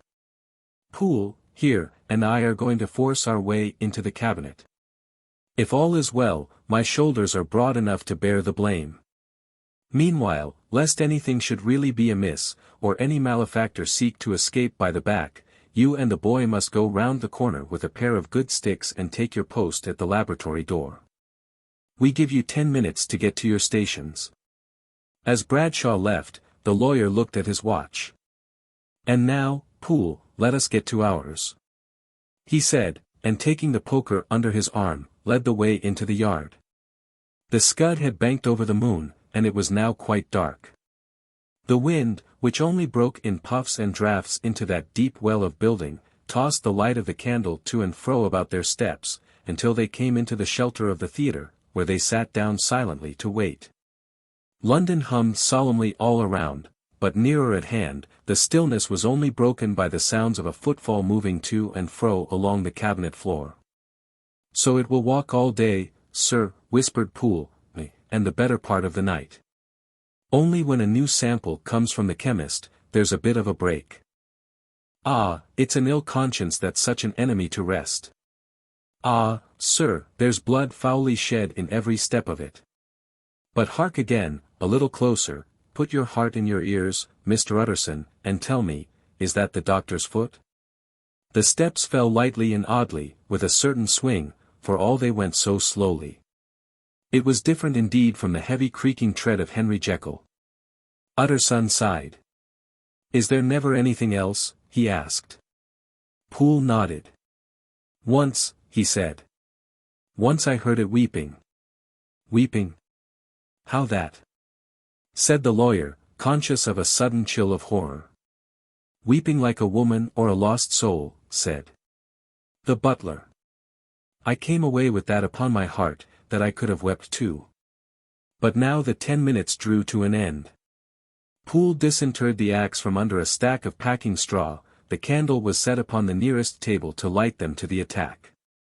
And they drew near with bated breath to where that patient foot was still going up and down, in the quiet of the night. Jekyll, cried Utterson, with a loud voice, I demand to see you. He paused a moment, but there came no reply. I give you fair warning, our suspicions are aroused, and I must and shall see you, he resumed, if not by fair means, then by foul. If not of your consent, then by brute force. Utterson, said the voice, for God's sake, have mercy. Ah, that's not Jekyll's voice, it's Hyde's, cried Utterson. Down with the door, Poole. Poole swung the axe over his shoulder, the blow shook the building, and the red baize door leaped against the lock and hinges. A dismal screech, as of mere animal terror, rang from the cabinet. Up went the axe again, and again the panels crashed and the frame bounded, for times the blow fell, but the wood was tough and the fittings were of excellent workmanship. And it was not until the fifth, that the lock burst in sunder and the wreck of the door fell inwards on the carpet. The besiegers, appalled by their own riot and the stillness that had succeeded, stood back a little and peered in. There lay the cabinet before their eyes in the quiet lamplight, a good fire glowing and chattering on the hearth, the kettle singing its thin strain, a drawer or two open, papers neatly set forth on the business table, and nearer the fire. The things laid out for tea, the quietest room, you would have said, and, but for the glassed presses full of chemicals, the most commonplace that night in London. Right in the midst there lay the body of a man sorely contorted and still twitching. They drew near on tiptoe, turned it on its back and beheld the face of Edward Hyde. He was dressed in clothes far too large for him, clothes of the doctor's bigness, the cords of his face still moved with a semblance of life, but life was quite gone. And by the crushed phial in the hand and the strong smell of kernels that hung upon the air, Utterson knew that he was looking on the body of a self-destroyer. We have come too late, he said sternly, whether to save or punish. Hyde is gone to his account, and it only remains for us to find the body of your master. The far greater proportion of the building was occupied by the theatre, which filled almost the whole ground story and was lighted from above, and by the cabinet, which formed an upper story at one end and looked upon the court. A corridor joined the theatre to the door on the by-street, and with this the cabinet communicated separately by a second flight of stairs. There were besides a few dark closets and a spacious cellar. All these they now thoroughly examined. Each closet needed but a glance, for all were empty, and all, by the dust that fell from their doors, had stood long unopened. The cellar, indeed, was filled with crazy lumber, mostly dating from the times of the surgeon who was Jekyll's predecessor. But even as they opened the door they were advertised of the uselessness of further search, by the fall of a perfect mat of cobweb which had for years sealed up the entrance. Nowhere was there any trace of Henry Jekyll, dead or alive. Poole stamped on the flags of the corridor. He must be buried here, he said, hearkening to the sound. Or he may have fled, said Utterson, and he turned to examine the door in the by-street. It was locked. And lying nearby on the flags, they found the key, already stained with rust. "This does not look like use," observed the lawyer. "Use," echoed Poole. "Do you not see, sir, it is broken? Much as if a man had stamped on it." "Aye," continued Utterson, "and the fractures, too, are rusty." The two men looked at each other with a scare. "This is beyond me." "Poole," said the lawyer, "let us go back to the cabinet." They mounted the stair in silence, and still with an occasional awestruck glance at the dead body, proceeded more thoroughly to examine the contents of the cabinet. At one table, there were traces of chemical work, various measured heaps of some white salt being laid on glass saucers, as though for an experiment in which the unhappy man had been prevented. "That is the same drug that I was always bringing him," said Poole, and even as he spoke, the kettle with a startling noise boiled over. This brought them to the fireside, where the easy chair was drawn cosily up, and the tea things stood ready to the sitter's elbow, the very sugar in the cup. There were several books on a shelf. One lay beside the tea things open, and Utterson was amazed to find it a copy of a pious work, for which Jekyll had several times expressed a great esteem, annotated, in his own hand, with startling blasphemies. Next, in the course of their review of the chamber, the searchers came to the cheval glass, into whose depths they looked with an involuntary horror. But it was so turned as to show them nothing but the rosy glow playing on the roof, the fire sparkling in 100 repetitions along the glazed front of the presses, and their own pale and fearful countenances stooping to look in. "This glass have seen some strange things, sir," whispered Poole. "And surely none stranger than itself," echoed the lawyer in the same tones. For what did Jekyll? He caught himself up at the word with a start, and then conquering the weakness, "What could Jekyll want with it?" he said. "You may say that," said Poole. Next they turned to the business table. On the desk among the neat array of papers, a large envelope was uppermost, and bore, in the doctor's hand, the name of Mr. Utterson. The lawyer unsealed it, and several enclosures fell to the floor. The first was a will, drawn in the same eccentric terms as the one which he had returned 6 months before, to serve as a testament in case of death and as a deed of gift in case of disappearance. But, in place of the name of Edward Hyde, the lawyer, with indescribable amazement, read the name of Gabriel John Utterson. He looked at Poole, and then back at the paper, and last of all at the dead malefactor stretched upon the carpet. "My head goes round," he said. "He has been all these days in possession, he had no cause to like me, he must have raged to see himself displaced, and he has not destroyed this document." He caught up the next paper. It was a brief note in the doctor's hand and dated at the top. "Oh Poole," the lawyer cried, "he was alive and here this day. He cannot have been disposed of in so short a space, he must be still alive, he must have fled. And then, why fled? And how? And in that case, can we venture to declare this suicide? Oh, we must be careful. I foresee that we may yet involve your master in some dire catastrophe." "Why don't you read it, sir?" asked Poole. "Because I fear," replied the lawyer solemnly. "God grant I have no cause for it." And with that he brought the paper to his eyes and read as follows. "My dear Utterson, when this shall fall into your hands, I shall have disappeared, under what circumstances I have not the penetration to foresee. But my instinct and all the circumstances of my nameless situation tell me that the end is sure and must be early. Go then, and first read the narrative which Lanyon warned me he was to place in your hands, and if you care to hear more, turn to the confession of your unworthy and unhappy friend, Henry Jekyll." "There was a third enclosure?" asked Utterson. "Here, sir," said Poole, and gave into his hands a considerable packet sealed in several places. The lawyer put it in his pocket. "I would say nothing of this paper. If your master has fled or is dead, we may at least save his credit. It is now 10. I must go home and read these documents in quiet, but I shall be back before midnight, when we shall send for the police." They went out, locking the door of the theatre behind them. And Utterson, once more leaving the servants gathered about the fire in the hall, trudged back to his office to read the two narratives in which this mystery was now to be explained. Dr. Lanyon's narrative. On the 9th of January, now 4 days ago, I received by the evening delivery a registered envelope, addressed in the hand of my colleague and old school companion, Henry Jekyll. I was a good deal surprised by this. For we were by no means in the habit of correspondence. I had seen the man, dined with him, indeed, the night before, and I could imagine nothing in our intercourse that should justify formality of registration. The contents increased my wonder. For this is how the letter ran.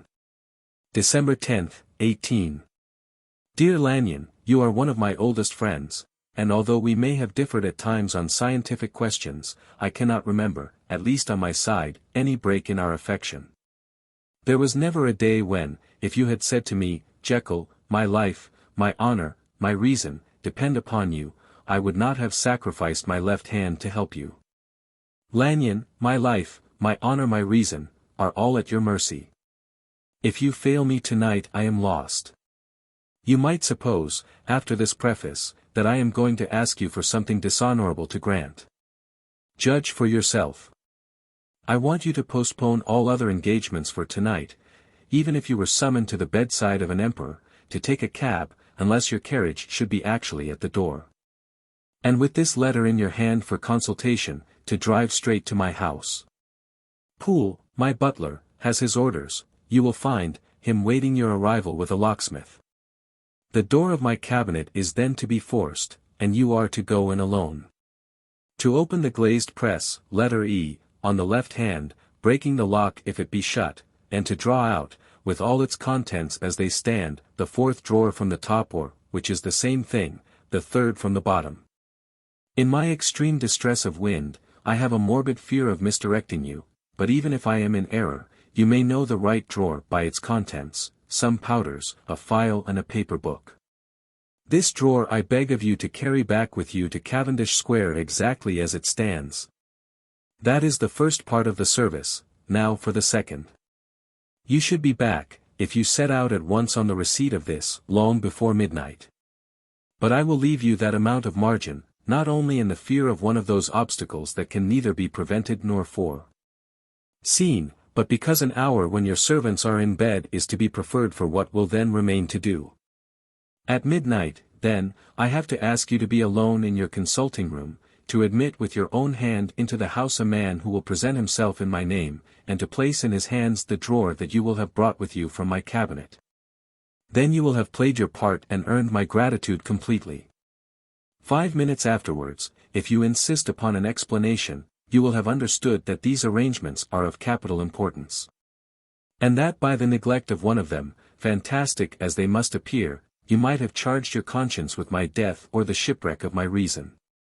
Confident as I am that you will not trifle with this appeal, my heart sinks and my hand trembles at the bare thought of such a possibility. Think of me at this hour, in a strange place, laboring under a blackness of distress that no fancy can exaggerate, and yet well aware that, if you will but punctually serve me, my troubles will roll away like a story that is told. Serve me, my dear Lanyon, and save. Your friend, H. J. P.S. I had already sealed this up when a fresh terror struck upon my soul. It is possible that the post office may fail me, and this letter not come into your hands until tomorrow morning. In that case, dear Lanyon, do my errand when it shall be most convenient for you in the course of the day, and once more expect my messenger at midnight. It may then already be too late. And if that night passes without event, you will know that you have seen the last of Henry Jekyll. Upon the reading of this letter, I made sure my colleague was insane. But till that was proved beyond the possibility of doubt, I felt bound to do as he requested. The less I understood of this farrago, the less I was in a position to judge of its importance. And an appeal so worded could not be set aside without a grave responsibility. I rose accordingly from table, got into a hansom, and drove straight to Jekyll's house. The butler was awaiting my arrival. He had received by the same post as mine a registered letter of instruction, and had sent at once for a locksmith and a carpenter. The tradesman came while we were yet speaking, and we moved in a body to Old Dr. Denman's surgical theatre, from which, as you are doubtless aware, Jekyll's private cabinet is most conveniently entered. The door was very strong, the lock excellent. The carpenter avowed he would have great trouble and have to do much damage, if force were to be used, and the locksmith was near despair. But this last was a handy fellow. And after 2 hours' work, the door stood open. The press marked E was unlocked, and I took out the drawer, had it filled up with straw and tied in a sheet, and returned with it to Cavendish Square. Here I proceeded to examine its contents. The powders were neatly enough made up, but not with the nicety of the dispensing chemist, so that it was plain they were of Jekyll's private manufacture. And when I opened one of the wrappers I found what seemed to me a simple crystalline salt of a white color. The phial, to which I next turned my attention, might have been about half full of a blood-red liquor, which was highly pungent to the sense of smell and seemed to me to contain phosphorus and some volatile ether. At the other ingredients I could make no guess. The book was an ordinary version book and contained little but a series of dates. These covered a period of many years, but I observed that the entries ceased nearly a year ago and quite abruptly. Here and there a brief remark was appended to a date, usually no more than a single word, double, occurring perhaps 6 times in a total of several hundred entries. And once very early in the list and followed by several marks of exclamation, total failure. All this, though it whetted my curiosity, told me little that was definite.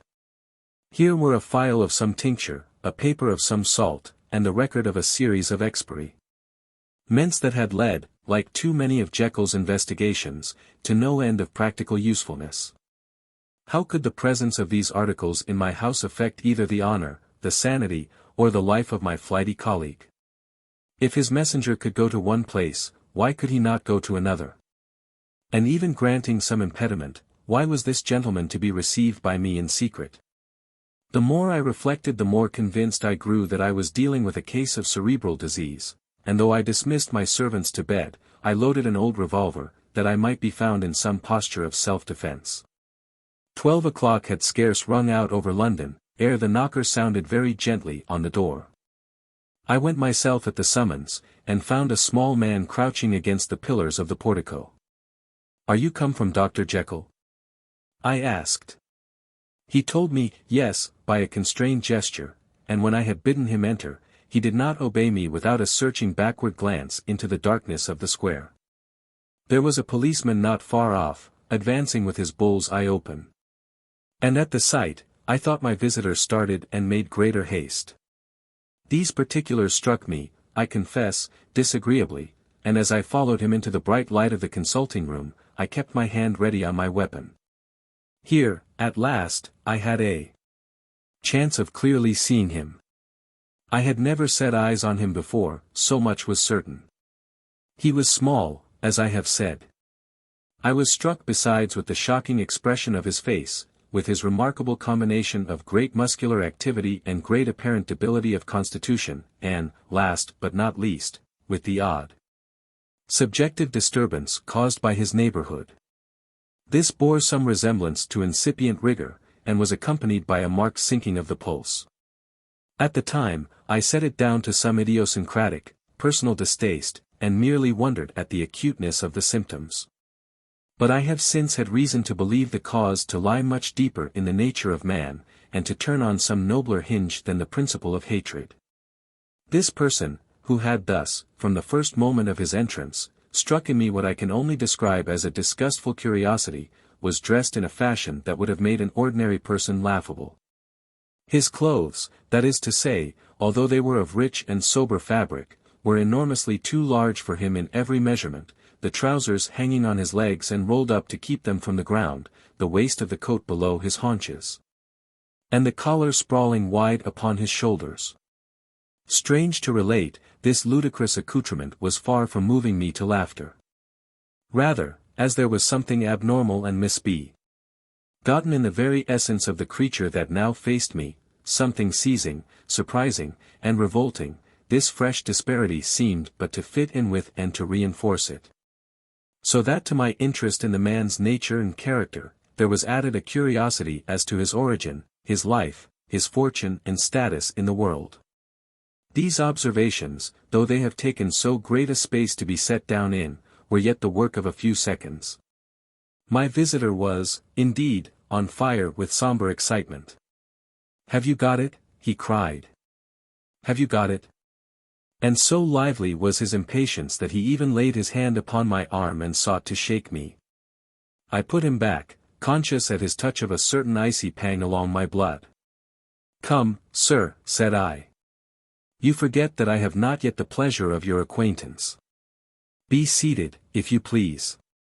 And I showed him an example, and sat down myself in my customary seat and with as fair an imitation of my ordinary manner to a patient, as the lateness of the hour, the nature of my preoccupations, and the horror I had of my visitor, would suffer me to muster.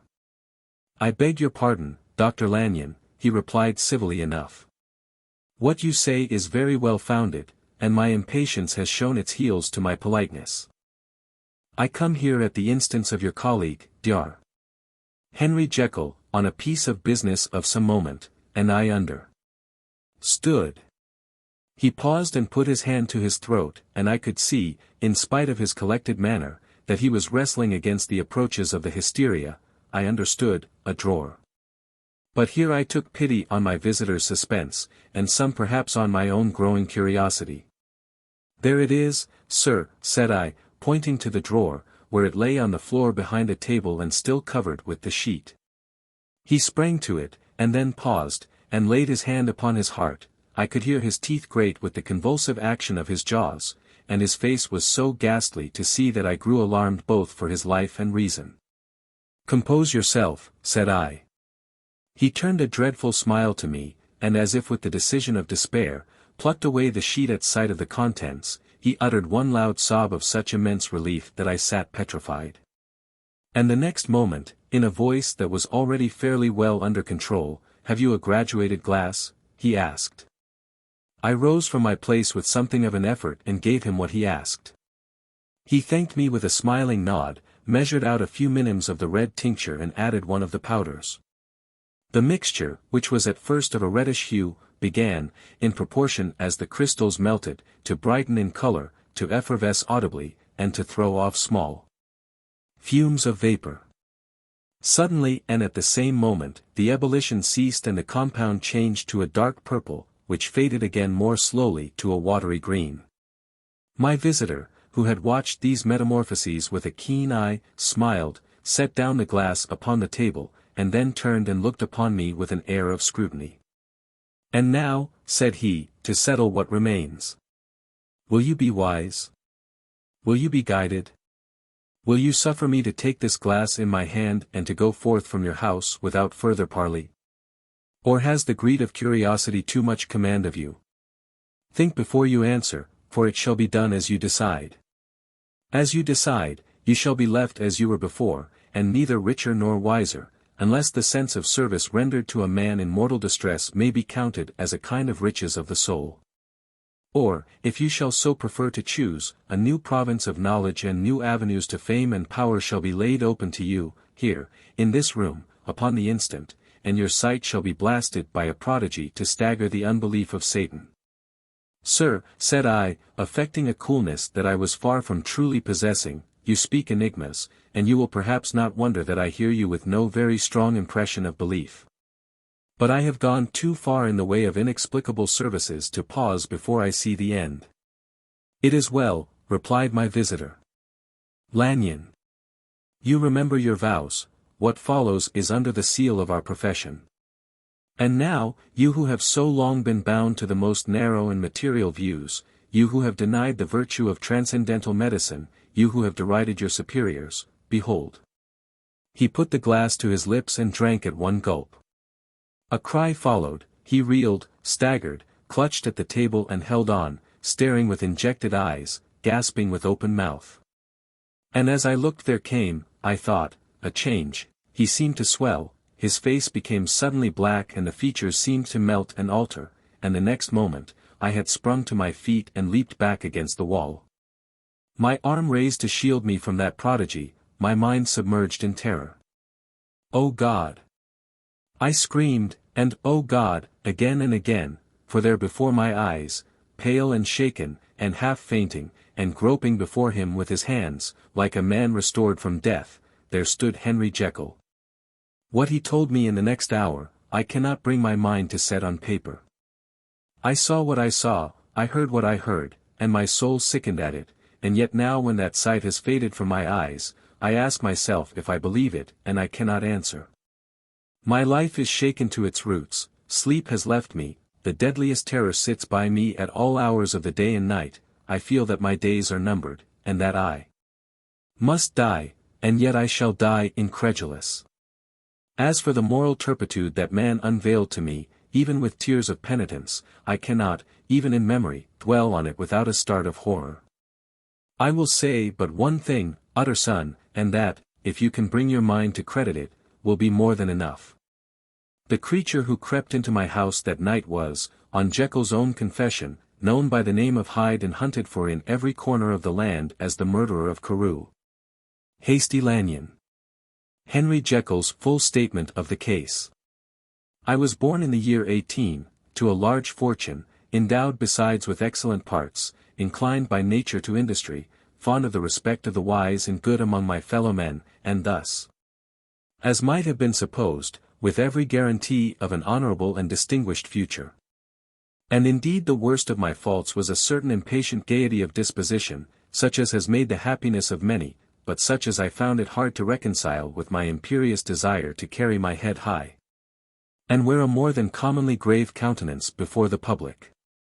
Hence it came about that I concealed my pleasures, and that when I reached years of reflection, and began to look round me and take stock of my progress and position in the world, I stood already committed to a profound duplicity of life. Many a man would have even blazoned such irregularities as I was guilty of, but from the high views that I had set before me, I regarded and hid them with an almost morbid sense of shame. It was thus rather the exacting nature of my aspirations than any particular degradation in my faults, that made me what I was and, with even a deeper trench than in the majority of men, severed in me those provinces of good and ill which divide and compound man's dual nature. In this case, I was driven to reflect deeply and inveterately on that hard law of life, which lies at the root of religion and is one of the most plentiful springs of distress. Though so profound a double-dealer, I was in no sense a hypocrite. Both sides of me were in dead earnest. I was no more myself when I laid aside restraint and plunged in shame, than when I labored, in the eye of day, at the furtherance of knowledge or the relief of sorrow and suffering. And it chanced that the direction of my scientific studies, which led wholly toward the mystic and the transcendental, reacted and shed a strong light on this consciousness of the perennial war among my members. With every day, and from both sides of my intelligence, the moral and the intellectual, I thus drew steadily nearer to that truth, by whose partial discovery I have been doomed to such a dreadful shipwreck, that man is not truly one, but truly two. I say two, because the state of my own knowledge does not pass beyond that point.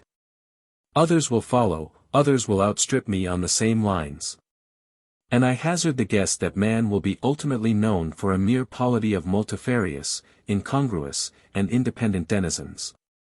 I, for my part, from the nature of my life, advanced infallibly in one direction and in one direction only. It was on the moral side, and in my own person, that I learned to recognize the thorough and primitive duality of man. I saw that, of the two natures that contended in the field of my consciousness, even if I could rightly be said to be either, it was only because I was radically both.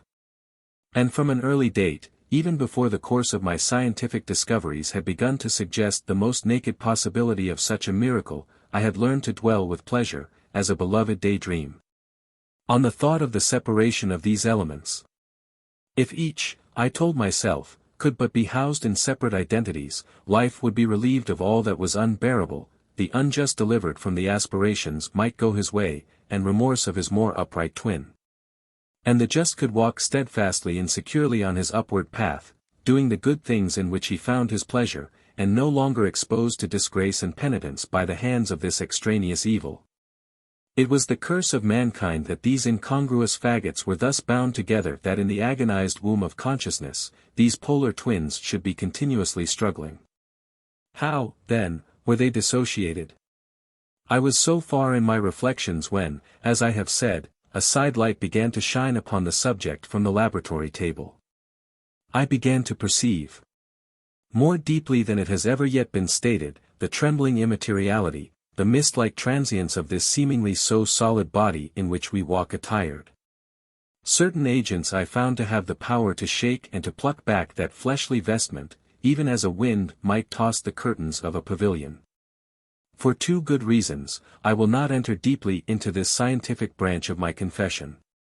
First, because I have been made to learn that the doom and burthen of our life is bound for ever on man's shoulders, and when the attempt is made to cast it off, it but returns upon us with more unfamiliar and more awful pressure.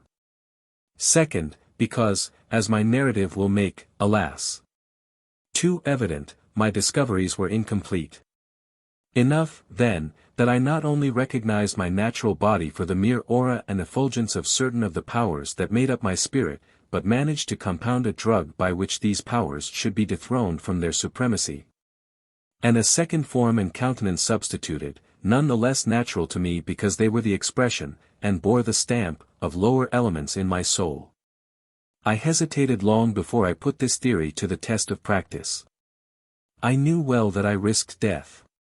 For any drug that so potently controlled and shook the very fortress of identity, might by the least scruple of an overdose or at the least inopportunity in the moment of exhibition, utterly blot out that immaterial tabernacle which I looked to it to change.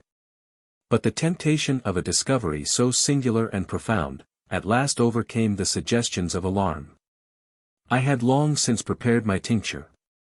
I purchased at once, from a firm of wholesale chemists, a large quantity of a particular salt which I knew, from my experiments, to be the last ingredient required. And late one accursed night, I compounded the elements, watched them boil and smoke together in the glass, and when the ebullition had subsided, with a strong glow of courage, drank off the potion. The most racking pangs succeeded, a grinding in the bones, deadly nausea, and a horror of the spirit that cannot be exceeded at the hour of birth or death. Then these agonies began swiftly to subside, and I came to myself as if out of a great sickness. There was something strange in my sensations, something indescribably new and, from its very novelty, incredibly sweet. I felt younger, lighter, happier in body. Within I was conscious of a heady recklessness, a current of disordered sensual images running like a mill race in my fancy, a solution of the bonds of obligation, an unknown but not an innocent freedom of the soul. I knew myself, at the first breath of this new life, to be more wicked, tenfold more wicked, sold a slave to my original evil, and the thought, in that moment, braced and delighted me like wine. I stretched out my hands, exulting in the freshness of these sensations, and in the act, I was suddenly aware that I had lost in stature. There was no mirror, at that date, in my room. That which stands beside me as I write, was brought there later on and for the very purpose of these transformations. The night, however, was far gone into the morning, black as it was nearly ripe for the conception of the day, the inmates of my house were locked in the most rigorous hours of slumber. And I determined, flushed as I was with hope and triumph, to venture in my new shape as far as to my bedroom. I crossed the yard, wherein the constellations looked down upon me. I could have thought, with wonder, the first creature of that sort that their unsleeping vigilance had yet disclosed to them. I stole through the corridors, a stranger in my own house, and coming to my room, I saw for the first time the appearance of Edward Hyde. I must here speak by theory alone, saying not that which I know, but that which I suppose to be most probable. The evil side of my nature, to which I had now transferred the stamping efficacy, was less robust and less developed than the good which I had just opposed. Again, in the course of my life, which had been, after all, 9/10 a life of effort, virtue, and control, it had been much less exercised and much less exhausted. And hence, as I think, it came about that Edward Hyde was so much smaller, slighter, and younger than Henry Jekyll. Even as good shone upon the countenance of the one, evil was written broadly and plainly on the face of the other. Evil besides, which I must still believe to be the lethal side of man, had left on that body an imprint of deformity and decay. And yet when I looked upon that ugly idol in the glass, I was conscious of no repugnance, rather of a leap of welcome. This, too, was myself. It seemed natural and human. In my eyes it bore a livelier image of the spirit, it seemed more express and single, than the imperfect and divided countenance I had been hitherto accustomed to call mine. And in so far I was doubtless right. I have observed that when I wore the semblance of Edward Hyde, none could come near to me at first without a visible misgiving of the flesh. This, as I take it, was because all human beings, as we meet them, are commingled out of good and evil, and Edward Hyde, alone in the ranks of mankind, was pure evil.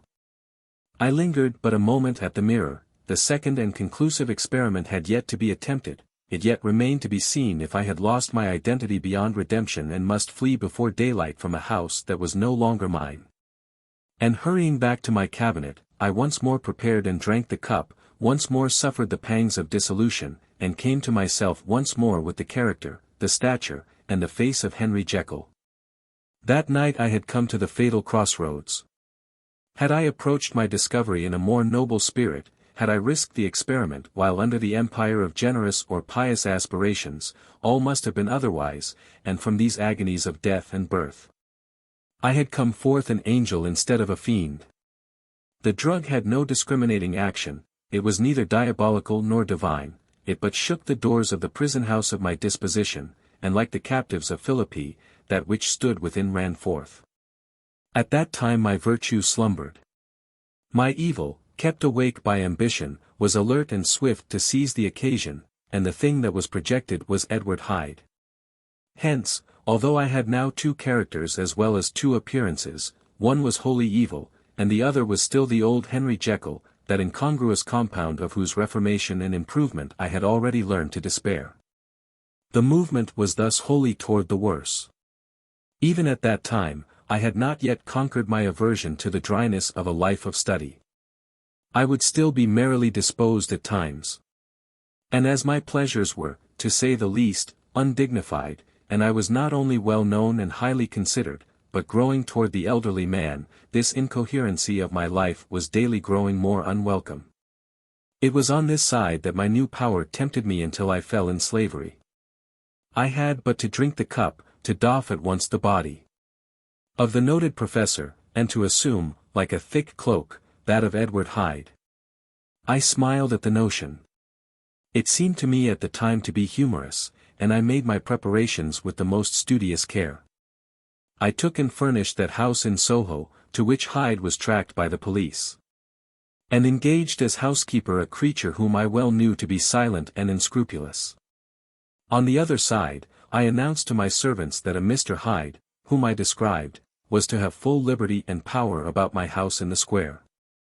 And to parry mishaps, I even called and made myself a familiar object, in my second character. I next drew up that will to which you so much objected, so that if anything befell me in the person of Dr. Jekyll, I could enter on that of Edward Hyde without pecuniary loss. And thus fortified, as I supposed, on every side, I began to profit by the strange immunities of my position. Men have before hired bravos to transact their crimes, while their own person and reputation sat under shelter. I was the first that ever did so for his pleasures. I was the first that could thus plod in the public eye with a load of genial respectability, and in a moment, like a schoolboy, strip off these lendings and spring headlong into the sea of liberty. But for me, in my impenetrable mantle, the safety was complete. Think of it, I did not even exist. Let me but escape into my laboratory door, give me but a second or two to mix and swallow the draught that I had always standing ready. And whatever he had done, Edward Hyde would pass away like the stain of breath upon a mirror, and there in his stead, quietly at home, trimming the midnight lamp in his study, a man who could afford to laugh at suspicion, would be Henry Jekyll. The pleasures which I made haste to seek in my disguise were, as I have said, undignified, I would scarce use a harder term. But in the hands of Edward Hyde, they soon began to turn toward the monstrous. When I would come back from these excursions, I was often plunged into a kind of wonder at my vicarious depravity. This familiar that I called out of my own soul, and sent forth alone to do his good pleasure, was a being inherently malign and villainous, his every act and thought centered on self. Drinking pleasure with bestial avidity from any degree of torture to another, relentless like a man of stone. Henry Jekyll stood at times aghast before the acts of Edward Hyde. But the situation was apart from ordinary laws, and insidiously relaxed the grasp of conscience. It was Hyde, after all, and Hyde alone, that was guilty. Jekyll was no worse, he woke again to his good qualities seemingly unimpaired. He would even make haste, where it was possible, to undo the evil done by Hyde. And thus his conscience slumbered. Into the details of the infamy at which I thus connived, for even now I can scarce grant that I committed it, I have no design of entering, I mean but to point out the warnings and the successive steps with which my chastisement approached. I met with one accident which, as it brought on no consequence, I shall no more than mention. An act of cruelty to a child aroused against me the anger of a passer-by, whom I recognized the other day in the person of your kinsman. The doctor and the child's family joined him, there were moments when I feared for my life.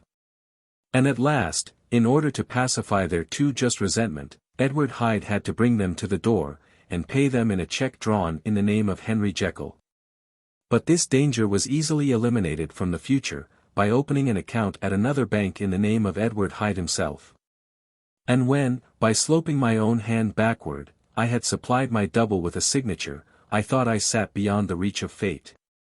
Some 2 months before the murder of Sir Danvers, I had been out for one of my adventures, had returned at a late hour, and woke the next day in bed with somewhat odd sensations. It was in vain I looked about me. In vain I saw the decent furniture and tall proportions of my room in the square, in vain that I recognized the pattern of the bed curtains and the design of the mahogany frame. Something still kept insisting that I was not where I was. That I had not wakened where I seemed to be, but in the little room in Soho where I was accustomed to sleep in the body of Edward Hyde. I smiled to myself, and, in my psychological way began lazily to inquire into the elements of this illusion, occasionally, even as I did so, dropping back into a comfortable morning doze. I was still so engaged when, in one of my more wakeful moments, my eyes fell upon my hand. Now the hand of Henry Jekyll, as you have often remarked, was professional in shape and size, it was large, firm, white and comely. But the hand which I now saw, clearly enough, in the yellow light of a mid-London morning, lying half shut on the bedclothes, was lean, corded, knuckly, of a dusky pallor and thickly shaded with a swart growth of hair. It was the hand of Edward Hyde. I must have stared upon it for near half a minute, sunk as I was in the mere stupidity of wonder, before terror woke up in my breast as sudden and startling as the crash of cymbals. And bounding from my bed, I rushed to the mirror. At the sight that met my eyes, my blood was changed into something exquisitely thin and icy. Yes, I had gone to bed Henry Jekyll, I had awakened Edward Hyde. How was this to be explained? I asked myself, and then, with another bound of terror, how was it to be remedied? It was well on in the morning, the servants were up. All my drugs were in the cabinet, a long journey down 2 pairs of stairs, through the back passage, across the open court and through the anatomical theatre, from where I was then standing horror-struck. It might indeed be possible to cover my face, but of what use was that, when I was unable to conceal the alteration in my stature? And then with an overpowering sweetness of relief, it came back upon my mind that the servants were already used to the coming and going of my second self. I had soon dressed, as well as I was able, in clothes of my own size, had soon passed through the house, where Bradshaw stared and drew back at seeing Mr. Hyde at such an hour and in such a strange array, and 10 minutes later, Dr. Jekyll had returned to his own shape and was sitting down, with a darkened brow, to make a feint of breakfasting. Small indeed was my appetite. This inexplicable incident, this reversal of my previous experience, seemed, like the Babylonian finger on the wall, to be spelling out the letters of my judgment. And I began to reflect more seriously than ever before on the issues and possibilities of my double existence. That part of me which I had the power of projecting, had lately been much exercised and nourished. It had seemed to me of late as though the body of Edward Hyde had grown in stature, as though, when I wore that form, I were conscious of a more generous tide of blood. And I began to spy a danger that, if this were much prolonged, the balance of my nature might be permanently overthrown, the power of voluntary change be forfeited, and the character of Edward Hyde become irrevocably mine.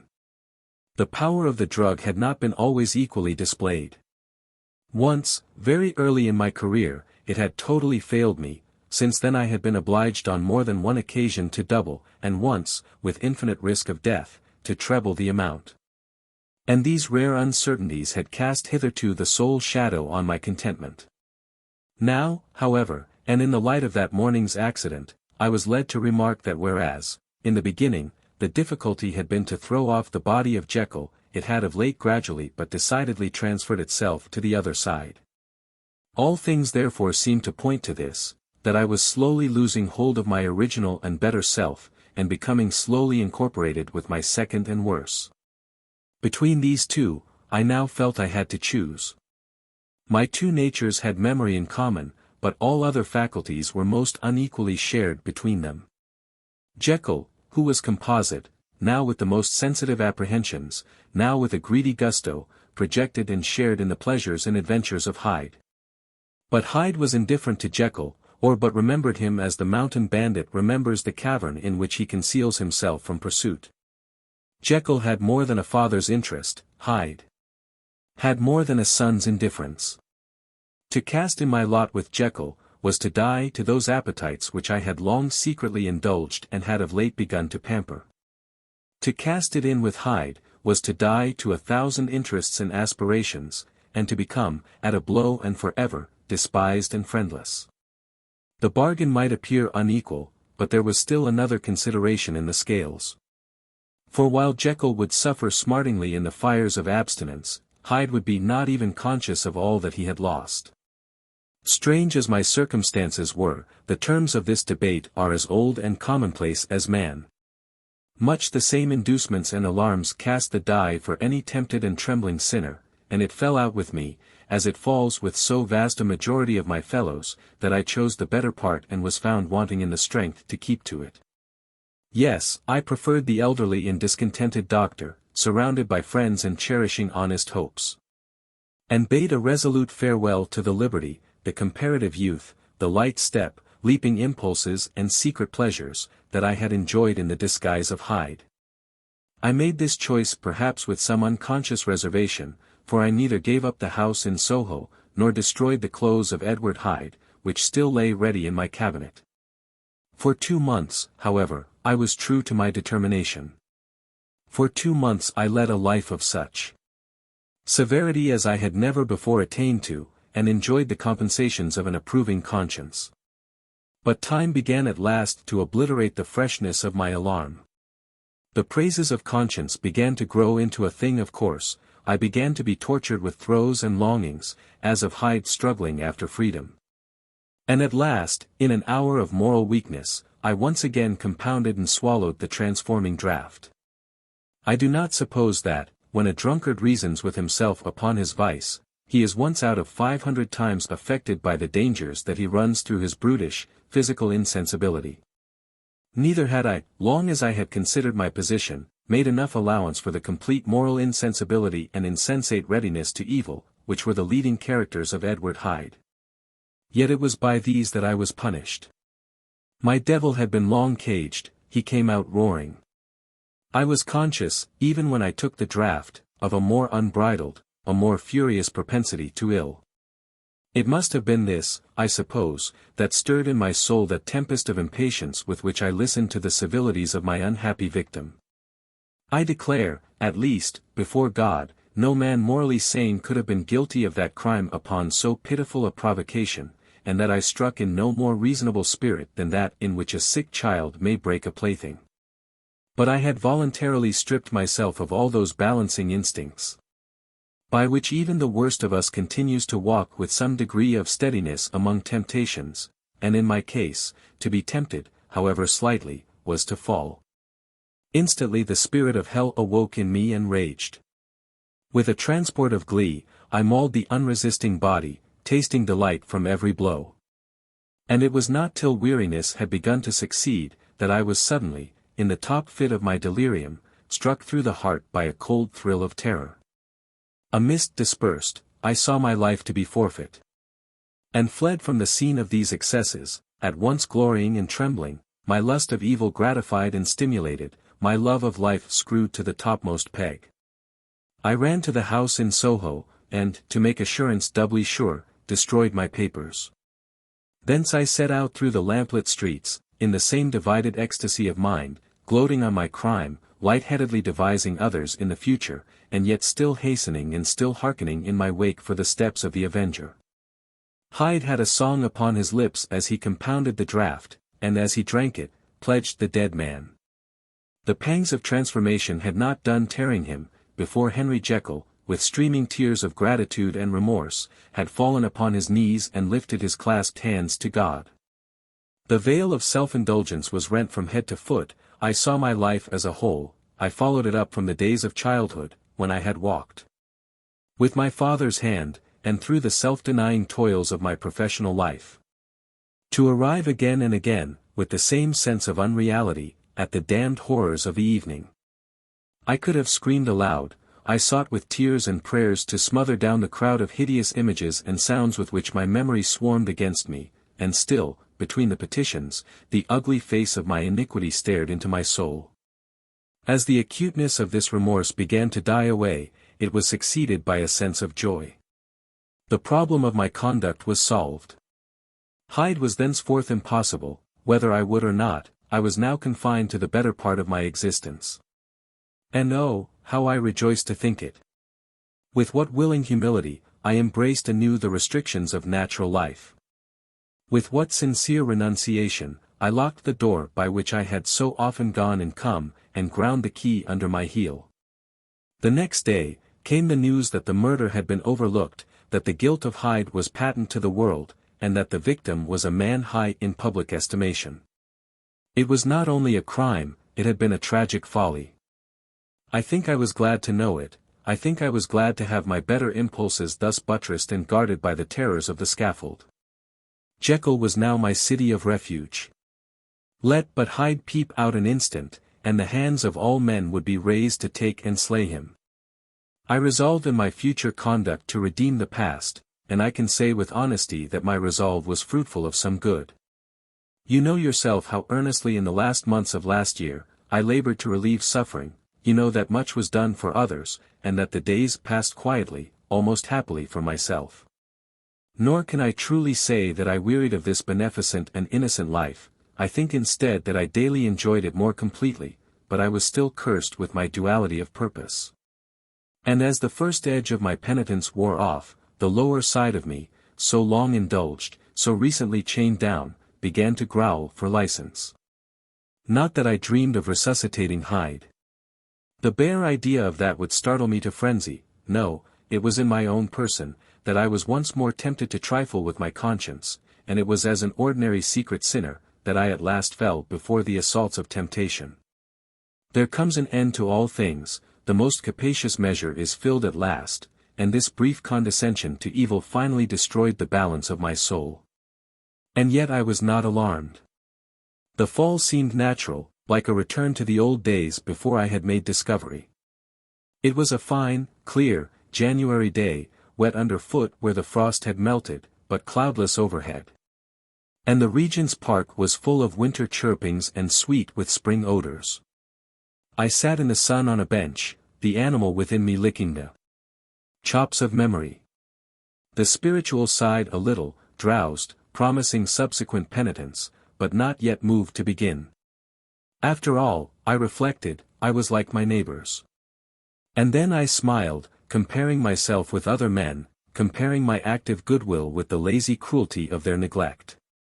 And at the very moment of that vainglorious thought, a qualm came over me, a horrid nausea and the most deadly shuddering. These passed away, and left me faint, and then as in its turn the faintness subsided, I began to be aware of a change in the temper of my thoughts, a greater boldness, a contempt of danger, a solution of the bonds of obligation. I looked down. My clothes hung formlessly on my shrunken limbs, the hand that lay on my knee was corded and hairy. I was once more Edward Hyde. A moment before I had been safe of all men's respect, wealthy, beloved, the cloth laying for me in the dining room at home, and now I was the common quarry of mankind, hunted, houseless, a known murderer, thrall to the gallows. My reason wavered, but it did not fail me utterly.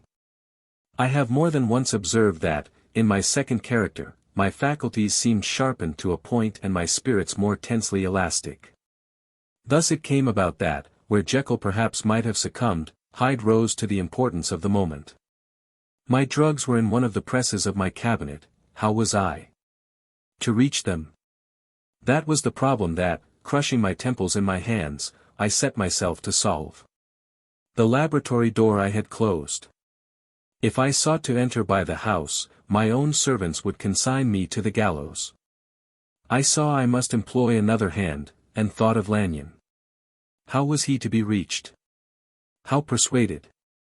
Supposing that I escaped capture in the streets, how was I to make my way into his presence? And how should I, an unknown and displeasing visitor, prevail on the famous physician to rifle the study of his colleague, Dr. Jekyll?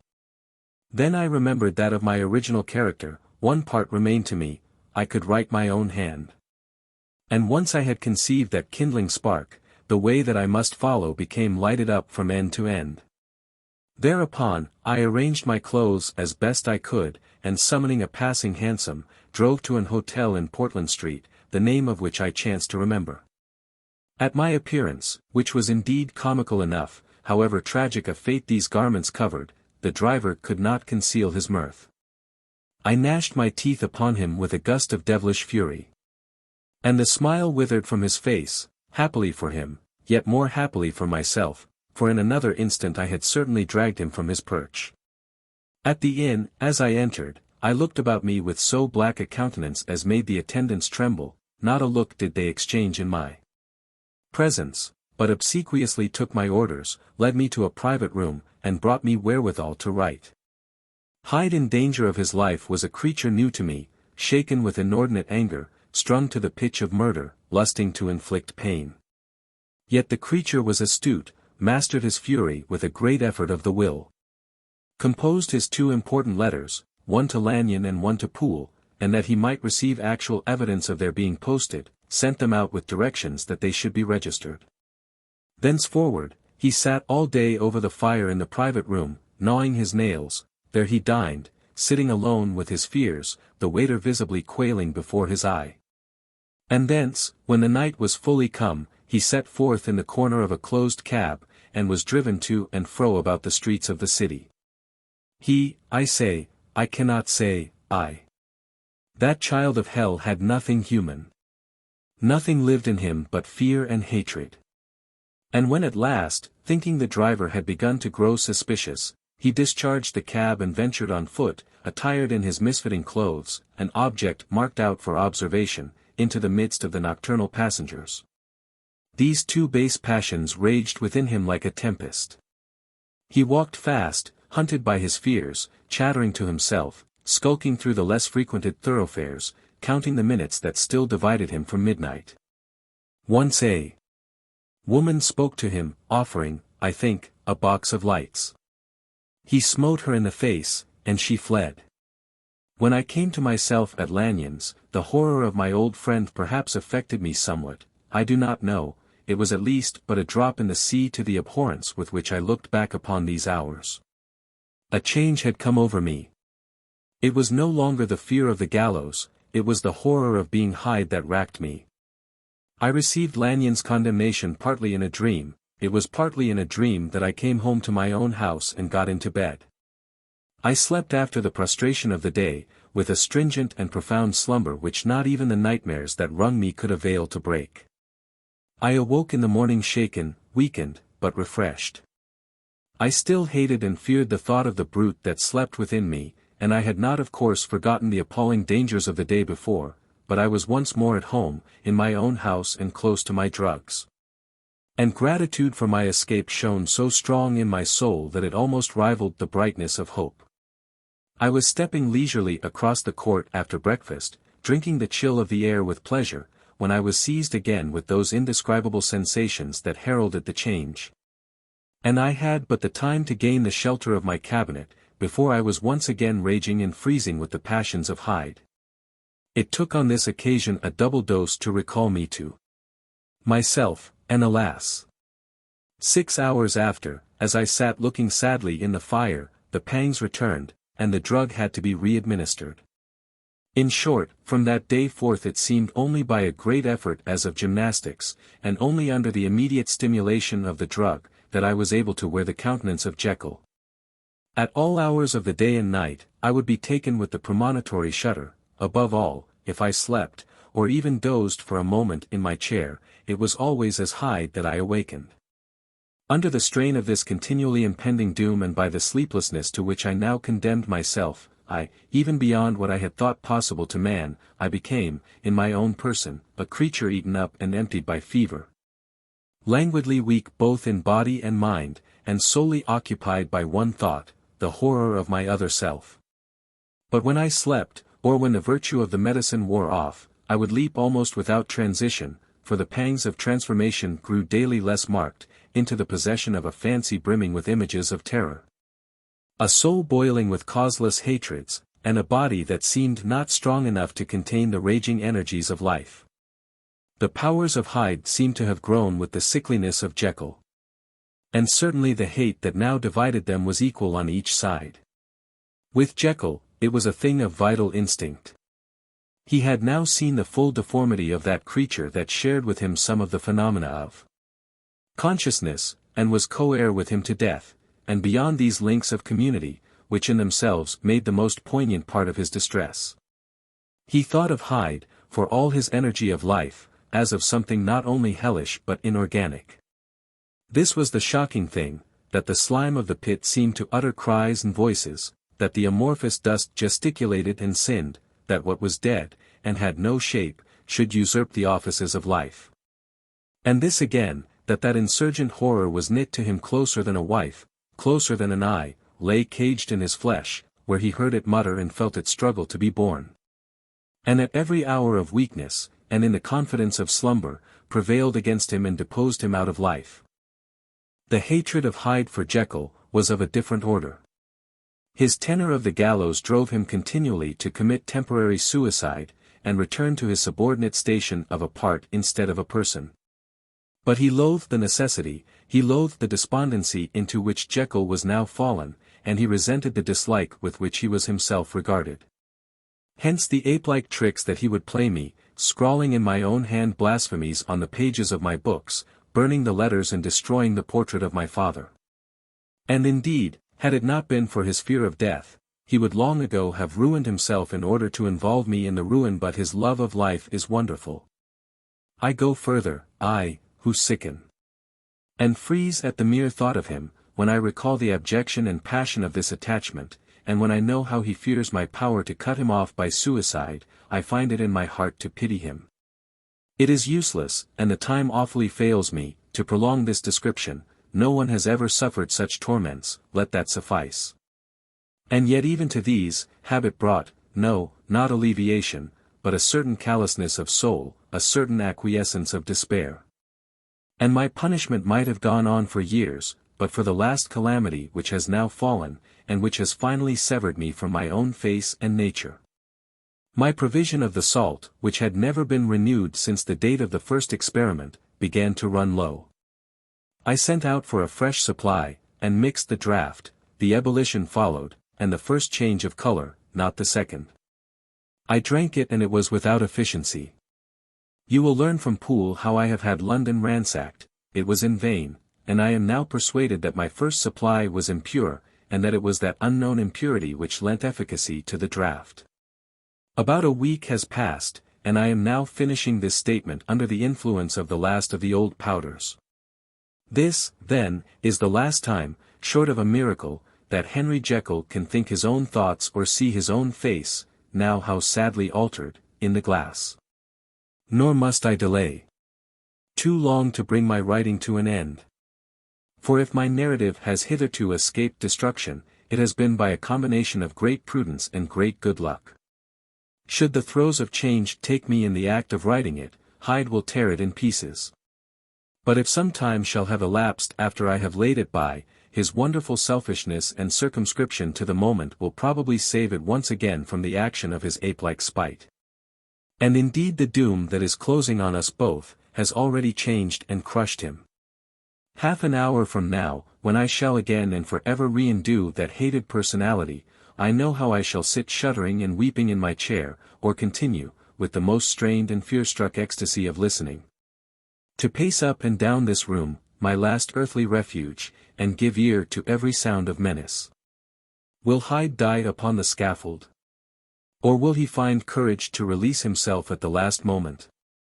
God knows, I am careless, this is my true hour of death, and what is to follow concerns another than myself.